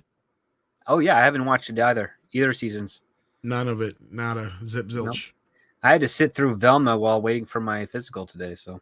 Ouch. Good Lord. That's like a colonoscopy before getting one. Well, at least with a colonoscopy, you find out if you got a clear bill of health or not. That's true. No, it was very bad. It was dated for its own time and was trying to be ironic without understanding irony. And poor Frank Welker voicing the father of Fred. Jeez. What? He deserves better. Yeah. Fucking sellout. What? No. Sorry. I don't think you got to read the rest of the script because the lines that he gets to say are fine. I take that back, but still. Yeah, he probably just had something tossed in front of him. He's like, what am I reading today? Okay, I'll read this. Yeah. Hi, Fred, I'm your dad. No, they really like dig into Fred being a straight white male who can get away with anything because he's rich. They try to do a joke that because he hasn't hit puberty, he still has a child's genitals. Yeah, it's really low-hanging fruit. Bad attempts at comedy. Sounds like it. 6 is in the background having some technical difficulties. If she wants to hop in and comment on Bad Batch, she can. If not, it doesn't sound like anybody else here has really been paying much attention to it. I did not enjoy watch it. I didn't enjoy the first season. I ain't watching the second one. Fuck that. Would you say 6?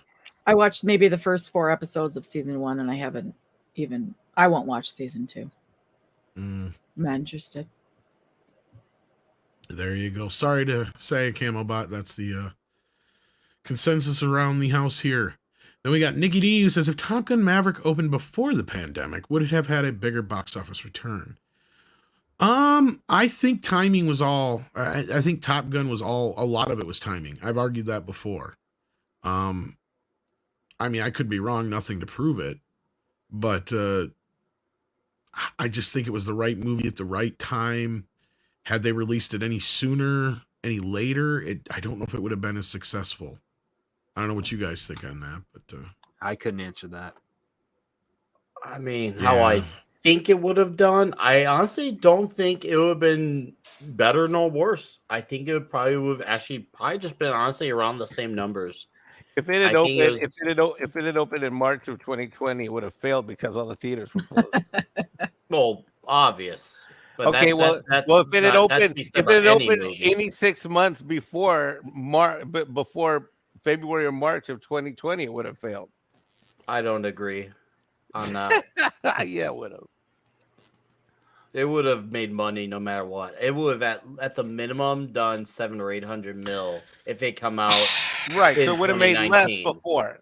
And that's a funny part. It originally was going to come out in it was supposed to be July of 2019, and then Tom Cruise pushed it back to July 2020 because the studio was not wanting him to finish him doing his stunts. So like, hey, why don't we do this? And apparently Cruise is like, nah, bro, we're just gonna push it back. So they pushed it to July 2020, and then it got moved to December of 2020, and then 2021. I know, Nick. And then Nick, they sell in 2022. I was here for all of this. I know. Well, hey, I don't know where our memory spans are at, so I'm just filling in the blank in case context. Are you being ageist because I'm an old Mexican? Is that what you're saying, Nick? Is that what you're saying? 8,000%.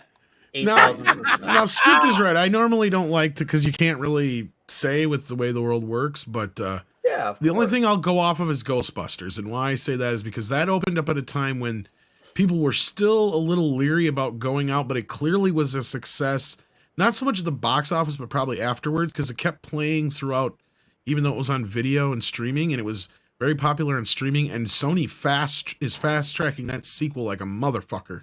And we all agreed that if that movie had been released later, it would have done better. That's what I was getting at, is I think that would have been something to compare it to, because that's why at first I wasn't so sure if Top Gun was going to do so well, was because sadly Ghostbusters Afterlife didn't, burn up the box office. But by the time Top Gun, and that's why I said it, you're right, Mikey, too, on it. If they would have released it with its original release date, it would have died.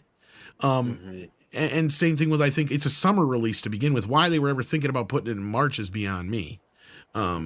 This is March the kind of movie now officially the start of the summer box office. Yeah, I know, but this is a July 4th movie. End of discussion. Oh, absolutely.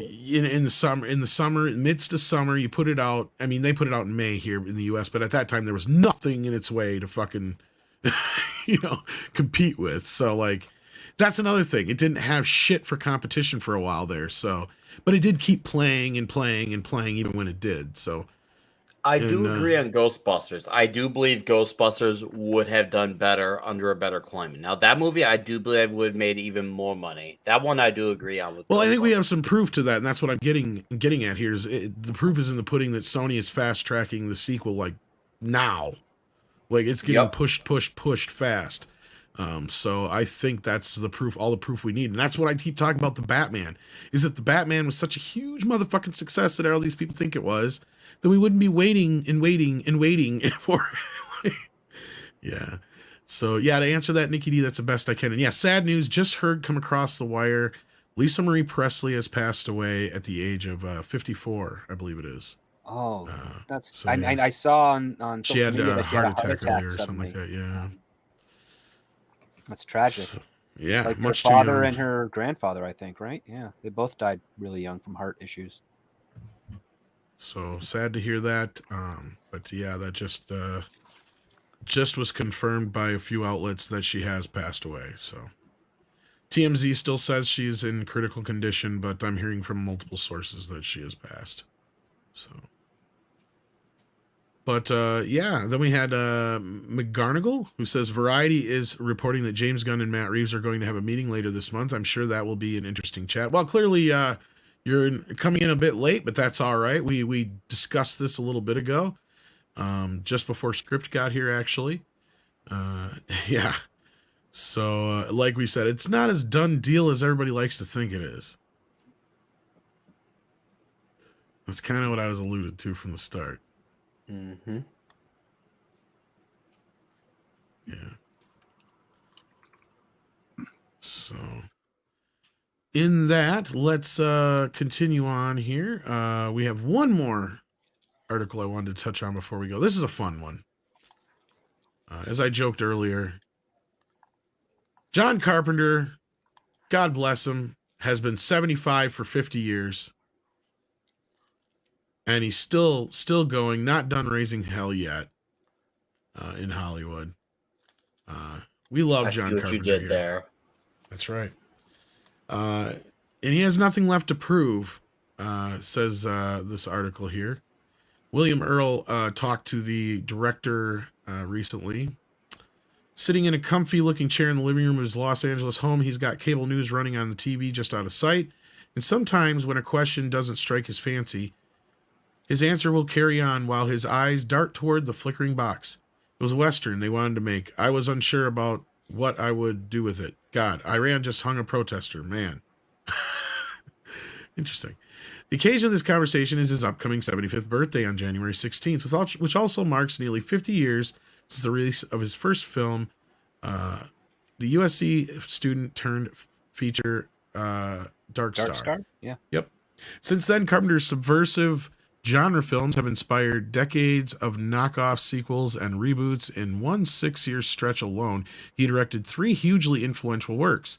In 76, the indie Assault on Precinct 13, in which a small group of criminals defend a police station from hostile takeover by a gang.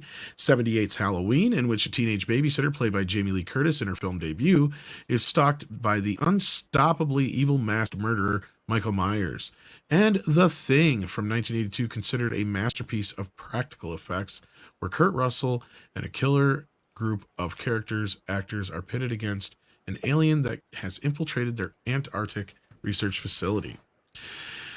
They forgot The Fog there too, which was in 81. They do mention The Fog later on, but they don't include Adriana Barbeau and Escape from New York in that than Curtis, in my opinion at least. Yeah, and then they also brought up Escape from New York after that too. But anyway, getting into the actual interview itself, let's jump ahead here just a bit. Let's just see what Carpenter's got going on lately. First off, he asks, "What is a perfect day for you at this point in your life?" Carpenter asks, "Get up late, watch a little news, play a video game, watch some basketball, go to bed." You've overcome so many obstacles making your movies through the years. I'd love to discuss a few titles that have you walk through the biggest challenges to making them, starting with Assault on Precinct 13. He says, everything about that was hard. That was the first time I had to work every single day and get up early. That was immediately tough. I was dazed. It was the first time I worked in Panavision. I had worked in regular vision for so long that Panavision came as a bit of a shock, and I had to get used to it, but I loved it. And the hardest thing for me really was getting up in the morning. The movie went real well. And from that moment on, he basically used Panavision on almost all of his films after that. Not all of them, but almost all of them. Next, Halloween. Halloween was probably the best experience as a director I've ever had. It was so much fun. We were a bunch of kids who were out making a movie and making it fast. We shot primarily in Hollywood, which is right near where I was. It was a lot of nights, but it wasn't hard. No, that one was very easy. Next, Escape from New York. We shot in St. Louis for exteriors, and because they had a big fire there, it turned out the center of town in St. Louis just let us do all sorts of things, turn off lights, take down television antennas, all sorts of great cooperation. So we were there in summertime. The heat was really oppressive, and it's also humid. So staying up all night and working, it had its own challenges, but it wasn't bad. That's how he said it. I did not make that up. Great crew, great cast. Everything about that part went really well.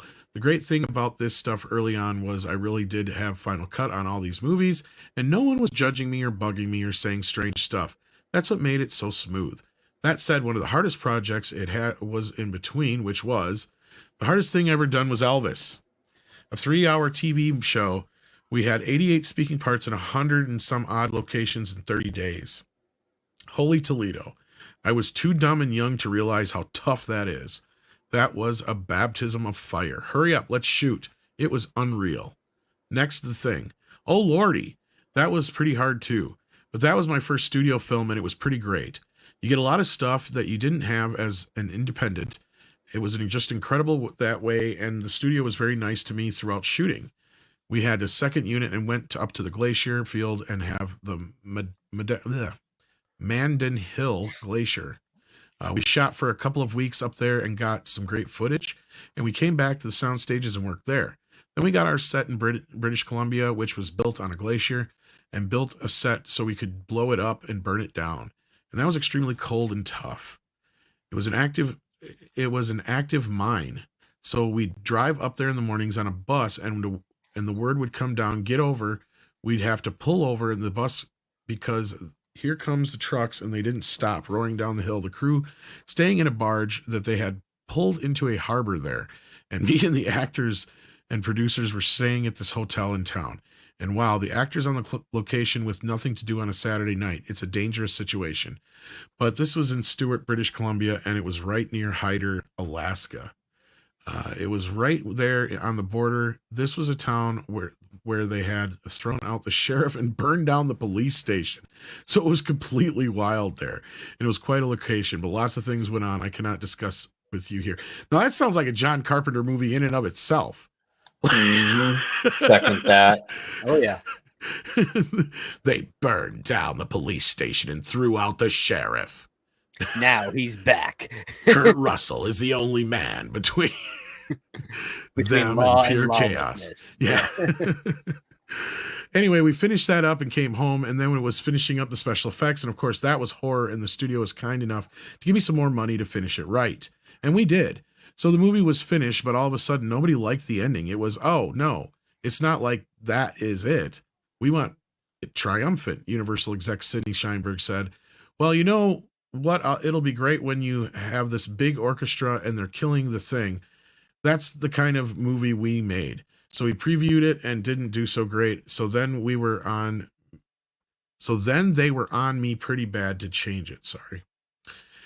So we previewed it after a different ending, and it didn't matter. The movie was about the end of everything right from the start. You felt it right then. The dog was running through the snow. You felt the feeling of it, and we were going to change that with some ending. This just not going to happen. So my cut went out, and it was great. Then the movie was attacked like nobody's business. The fans hated it because the original thing is kind of a beloved movie. I love the original thing. So I lost a job because of it. Got fired off a movie because it didn't make enough money. It was a hated, cursed movie for a very long time. And I was out of work and feeling pretty bleak. But, you know, I'm happy that my movie was not compromised. I didn't give in. I wish you would have said what movie it was he got fired from. I'm curious.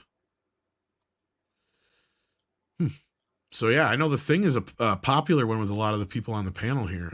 Any comments thus far in the interview? I know you guys have been really quiet. He's not wrong. The Thing didn't make the money it wanted to, and I think that's what the studio said, considered it to be a bad movie, but it took off on home video and second and third windows, television.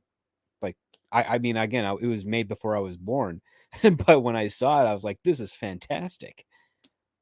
And everyone I went to college with that took film and media studies, we all saw The Thing and loved it and talked about it ad nauseum because it's such a very intricate and deep film. Fantastic movie. straight up. I mean, Carpenter's a pioneer in far more ways than one. So, I mean, he has every reason to rest on his laurels. But if he wants to keep going, he feels like there's still gas left in the tank. I mean, give the man a shot and see what he's got. I think it's more so it's like ahead of his time. That was, okay. So what it was is, this is where Firestarter comes into the mix. Thank you, Six, because we were talking about this the other day. So basically, Firestarter was the movie he lost over it. Well, he's better off. So he was asked about Halloween Ends. A lot of fans saw Halloween Ends and felt it shared a lot of DNA with Christine. Did you see that at all? Nope, not a bit. He didn't even see it? Nope. He probably saw the movie, but he says he doesn't think it does. He doesn't give a shit. Next They Live, which has one of the best fight scenes of all time. The fight was pretty cool. The stunt coordinator Jeff DeMata, Roddy Piper, and Keith David worked out the fight out in the backyard of the office. Then we shot it over 3 days. I'm really proud of it. It is one of the most well-known fight scenes in movie history, I'd say. And then I asked if he got a lot of notes on the movie. It's driven by such subversive anti-consumerism message. He goes, yeah, I got some notes. Yeah, which I ignored completely, but they didn't want the aliens to be capitalists. They wanted to cut the whole movie. Why don't you make them cannibals from outer space? It was just ridiculous. But anyway, we did it, and I got the movie I wanted to make. There you go. He says he survived Memoirs of an Invisible Man. It wasn't pleasant at all. We all know the actor responsible for that. Yeah. And it wasn't Sam Neill. Yeah, he says but Chevy, and then that's part of the problem there. And of course, he worked with Sam again on In the Mouth of Madness. So yeah, it's a great interview. I suggest you guys check it out. I'm not going to get into too much deeper than that. I just thought it'd be a nice way to kind of segue us into talking about some John Carpenter and how much we love him. We always seem to get on him as a subject at some point or another. Unless Six or anybody else can find any other interesting bits in the interview, I think we can kind of with his sons and nephew, I think, doing music. Yes. Yep. Yeah, he's still. In fact, if I've got a few, if you listen to MEAD Radio, this isn't even meant to be a plug.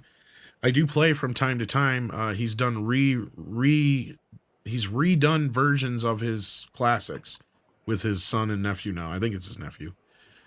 So like we have newer versions of Halloween theme and Escape from New York and stuff like that I've gotten with the Shout Factory special editions and stuff like that. And he's put out some newer albums, done some tours. So he's still doing all that kind of stuff. I don't think he has any plans on any directing anytime soon, but I wouldn't be surprised if he still has at least one in him. He did make fun of the people that were trying to do another Escape from New York. In this interview, he does. Yeah. What did he say to that? Oh, he was like, I heard that they're trying to make Snake Plissken a woman. I'm like, what the hell? I don't care. It's like, nobody tells me anything. So that's... Unless it's the daughter of Snake, then what the fuck's the point? Oh, they just hired like Michelle Rodriguez and something. Oh, Lord. Lottie, help us. We got a couple super chats here. Or actually, this is Camelbot Killer says 6 minutes Edge After Dark. Tom, any possibility of some kind of voice skits for Midnight's Edge are here? You never know. I've thought about trying to bring back our script reading thing, doing like some radio play versions of stuff. There's always possibilities. Those things take a lot of work to put together, though. But now that I have the Stream Deck from Mikey, that helps matters quite a bit. So that's something. It'll definitely help with the user experience if we do a table read again. And I think we just got to be organized with the table read and get it out. When we did do it, I had a blast. I mean, I had super fun. But those took days of putting together and stuff. So we definitely would have to try and work on that. One thing you could do is a table read of something very terrible, so that we could actually like break and make our editorializing. There's those we could always do. What the hell does this line mean? Yeah, just do it as a cold read. Yeah, something like that maybe. I'm sure we can come up with some stuff, and having people like Paul Chatto and Tom, the other Tom Conkle at our disposal, who are really good at that kind of stuff too. By the way, I'm good at voices and all that. Yeah. Paul Chatto needs to zip it with that Speaker of Midnight's Edge crap. Morning Vote showed up and he's out. Oh, really? Yep. Did they show up off the coast? Well, there were oddly enough, there were boxes that I found here in California just sitting around that voted. Boxes of ramen boxes? And they were boxes of votes for Mexican Iron Man and none for Paul Chato. So, Yeah. All right. Well, with that, we also have one more super chat here from Beep Bop Boop. Haven't seen you in a while. How you doing?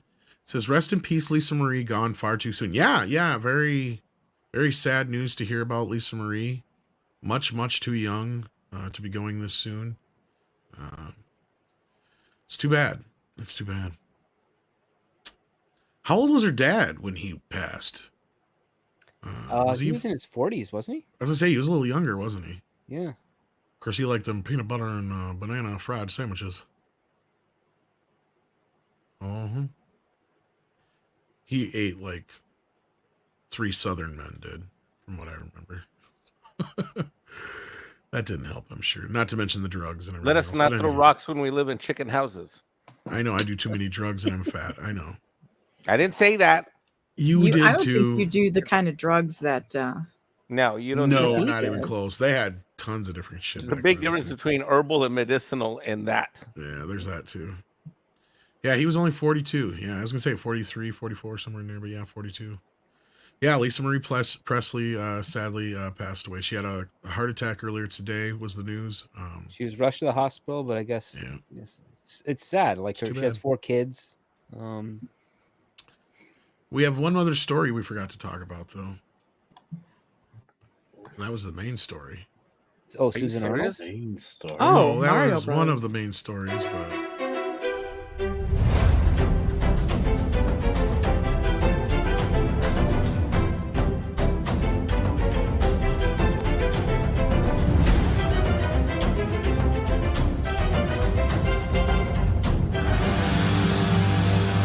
We're gonna make a fortune with this place.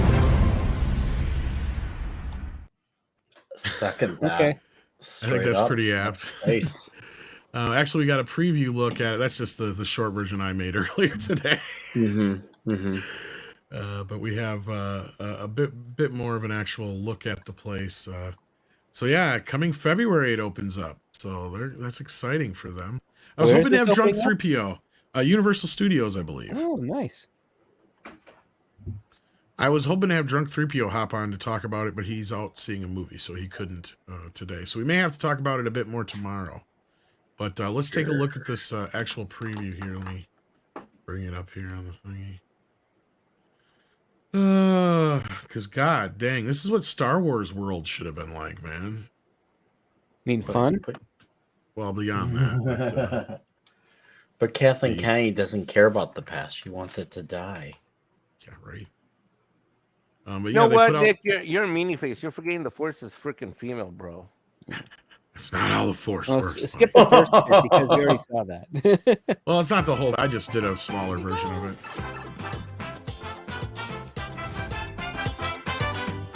So it's at Universal Studios Hollywood. I just did a cropped off, like, weird little version of it. Did you actually get to jump into the world of Super Mario?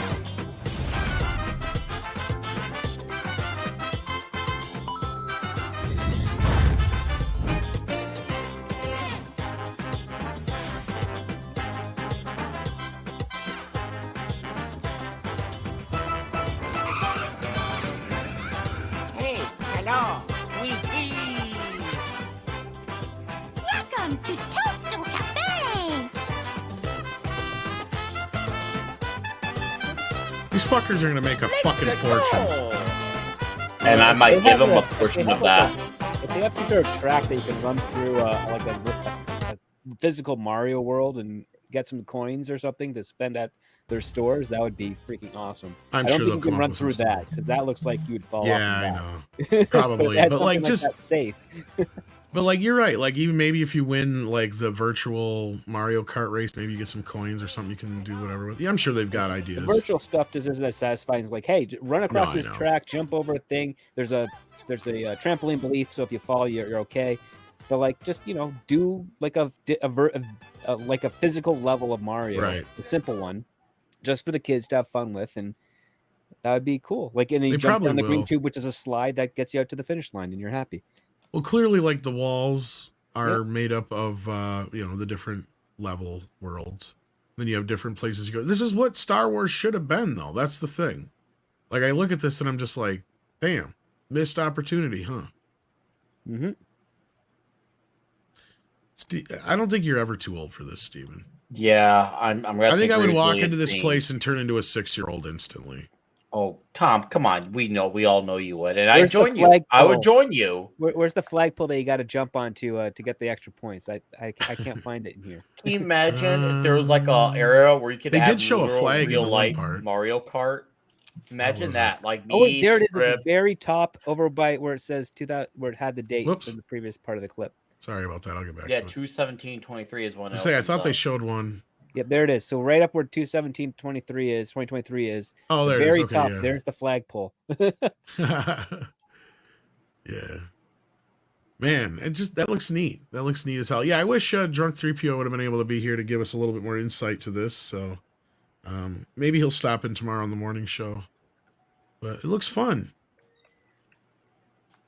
I just hope for real life Mario Kart. Can you imagine like if like me, you, and Culture and Script and we're In there in go-karts and person, shit? like actually like competing against each other, and there's a place called like I don't know, like DK Mountain, where it's like a smaller version of it. We'd have a blast. We would just enjoy running into each other in Mario Karts. It would be a blast.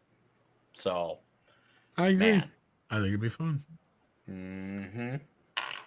Somebody will have to go with me out there. Mikey, let's go. I'll go, but I don't know shit about Mario. Neither do I. I haven't played a game since like Super Mario World. Yeah, but I go. Oh my god, can you imagine? Like we would just be like, we would have our big cotton candies, and we. Oh my god, we should get matching hats. One of us can be Mario. One of us can be Luigi. Right, and then we'll get our suspender action. We got to wear the suspender. 6 action can be outfit. Princess Peach. Oh my god, that would be so cute. She would be a cute little, like, get her hair going and all that. DCB Titan says, Universal, look upon my works and despair, Disney. Pretty much. Dude, I think the ultimate cherry on top for Disney is going to be the next 2 to 5 years as their Where's the Harry Potter world at? As their rides continue to break, as their rides continue to fall apart, and they have no new major offerings. They are in for a rude awakening 3 to 6 years from now because the magic will be eclipsed by what these guys have going on. Where do they have the Harry Potter world stuff at? Universal. At? It's at Universal too? Holy shit. Yeah, they've got this sticked. They're going to get fucked. This company is going to, because the only thing keeping them afloat is that experience. Their brand is suffering. If the theme cards, the cash cows start to fade and the cracks are already there with the Galactic non-cruiser, shit. Look, I was having lunch today with my family, and we were talking. Ma, weren't we just talking with the whole family, with Bobby and everybody, about Universal instead of Disneyland in Florida? Yep. See, there you go. She ain't gonna lie.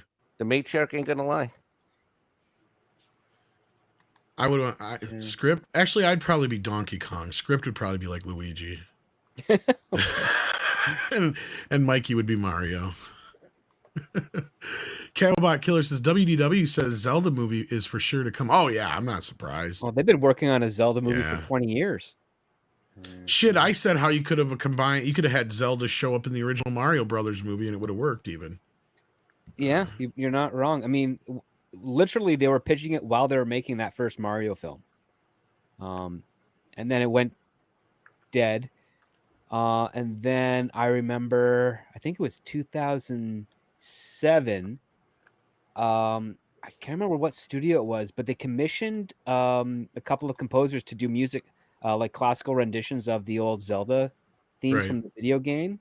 And they would put that in with a pitch package with like stills and mock-ups of stuff.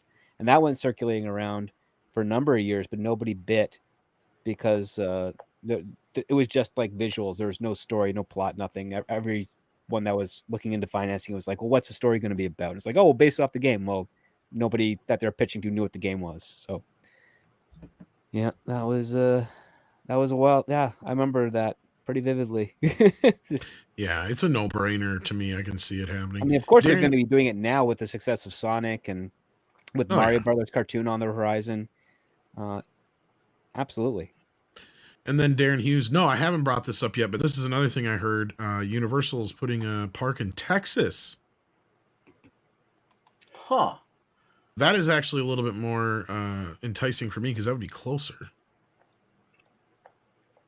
I wouldn't either or. Well, Florida still might be a little closer. I'd have to look again, but like, all I know is either or is fine by me. I can afford to go either or by flight. So all I know is I want to go Universal Studios so I can play it and live in a Nintendo world because that sounds glorious. It's a me, Mario.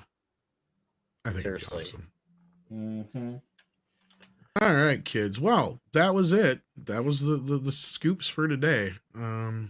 Sweet, because I got to eat supper like 10 Yeah, you minutes got to ago. eat supper. I should probably eat some supper. Six is probably going to get some sleep or some supper. Nick's got to get. tired. There you go. See, Nick's got to get ready for another show. I should probably pop into the other show that is going to be linked to this show. Six, is there anything coming up you want to plug on your way out the door? Right you're answer cutting was out. Mexican I don't Iron know if Man. it's- Wait, does that mean she's going to be pegging you? No, Oh. no, she isn't. No, she is not. Not unless you're like I'm wearing gloves and you're wearing a drape. And we're Oh in my God, no, exam or stop it. something. No. All right. You know This what? sounds Forget- like a lot more like technical. Oh my God, than it forget needs I to made be, this yeah. joke. It didn't go over well. Yeah, it went the Okay. wrong way there, Mike, I think. Sorry, you were saying Six. Member Midnight's Edge is having a member stream coming up. Not Hopefully sure when Sunday, it's gonna I be. think. Hopefully Sunday, even though I'm working, so I won't be there. But so yeah, sign up for a membership for Midnight's Edge After Dark, and you can be on the panel with Andre and Tom, and whomever else jumps in. Hopefully Mikey. And yeah, that's all I got. Midnight's Edge in the morning tomorrow, in about, let me count on my fingers, 15 hours. Something like that. Yeah. Yeah. Seems about right. All right. And Six said member. And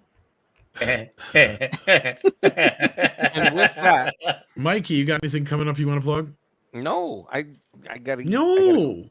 No. You've already been plugged. No. Well, Nick I'm trying. Weiser, what do you got coming up? Whoa, Mike's been plugged. Wow. I mean, I guess that makes sense with everything Six said about Mike and all. So I guess we all know where the plug came from. Hey, Sorry, I got a Mike, question. but- Speaking of plugs, do transgender women, like I read that they wear pads and stuff with ketchup? Do they wear plugs too? It's worse than that. It's not so much ketchup. Do you want me to actually tell you what they do? Yeah. No. Okay, we're gonna have to end the stream first.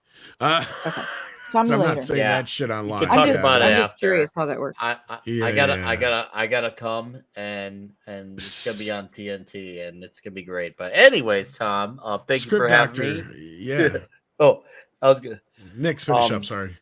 Yeah, no, you're good. Hail chat, thanks for being here. To the mods, thank you as well. Tom, thank you. Six, Script, Culture, who's no longer here because he's over at TNT. Yeah. Tomorrow night, Comic Shop Talk. We'll be talking the Infinity Gauntlet number 2. I'll have a video out. Loyalty lies and what is gonna be as I'm doing. It's gonna be the calm, I promise. I've been. Yeah, I I've have a been video out exposed before. Saturday, and it's gonna be great. Yeah, come check out my channel, and you'll find something that you like there. Thanks for having me, Tom. And we'll make sure you have a link as well. So until then, guys, have a good night, and I will see you all soon. Indeed. And Script, anything you got coming up? Not really. Just a couple of reviews that'll be dropped on my Patreon over the next couple of days. All right. And yeah, that's about it. Oh wow, so Vegas is getting a Universal as well. They ain't fucking around. Holy shit. Nope. That's even better yet. But then we got a couple super chats real quick at the end here. Thank you guys. Camelbot Killer says WDW and VR in last night's live stream said more companies sees Nintendo IP as safe and evergreen properties made for males boys. Well, I would say it's a property that appeals to both. But yeah, I could see more primarily boys as far as certain aspects of it. But Mario is definitely evergreen. I mean, he's been around for a long time. So, Well, you guys mentioned Princess Peach. yeah. Is she like the token female character, kind of like Smurfette? There's Daisy, there's Peach, it depends. And then there's... okay.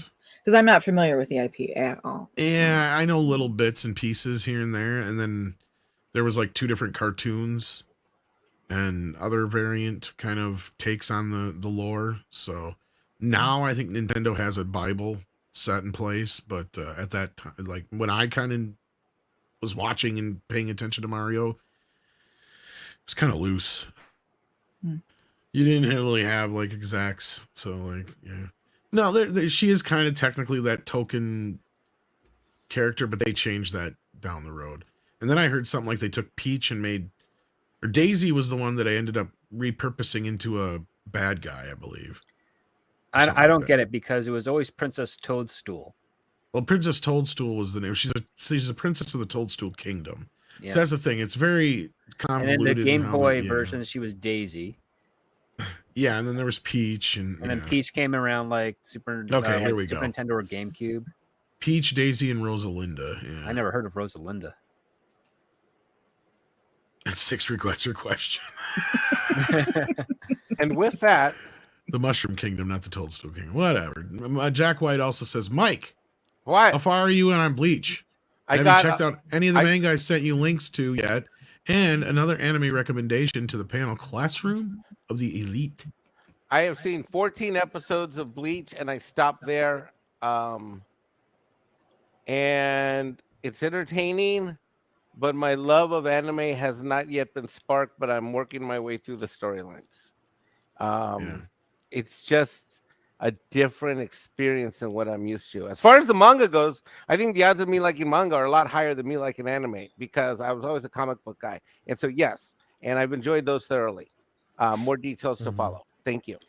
Mikey, when does tax season ramp up? Because I feel like you just ended it, but now here we are. It's January. It has already begun. And he's still working on mine from like 6 years ago. Yeah. What? Yeah. I'm actually literally doing numerical tax work as we've been on this live stream for 2 hours. Okay, I gotta go eat supper. I gotta go. To Techman, Daisy is the original. Daisy is Luigi's girl. That's the one that they used in the original movie. Rosalina is a big girl. And okay, so is Rosalina a same or different character than Big Bertha? And don't look up Boa Set. Okay. All right. Well, and then here's the other thing: is people are like trying to figure out. The original girl from Donkey Kong was not a princess to my knowledge, and that was Pauline. I think she just worked for the carnival or whatever, just like Mario was the original. At least, quote unquote, lore for that. But anyway, Mario didn't even get his name until later on anyway. He was Jumpman then. So anyhow, that's a bunch of stupid shit that you did not need to know about. And we're going to close down the show now.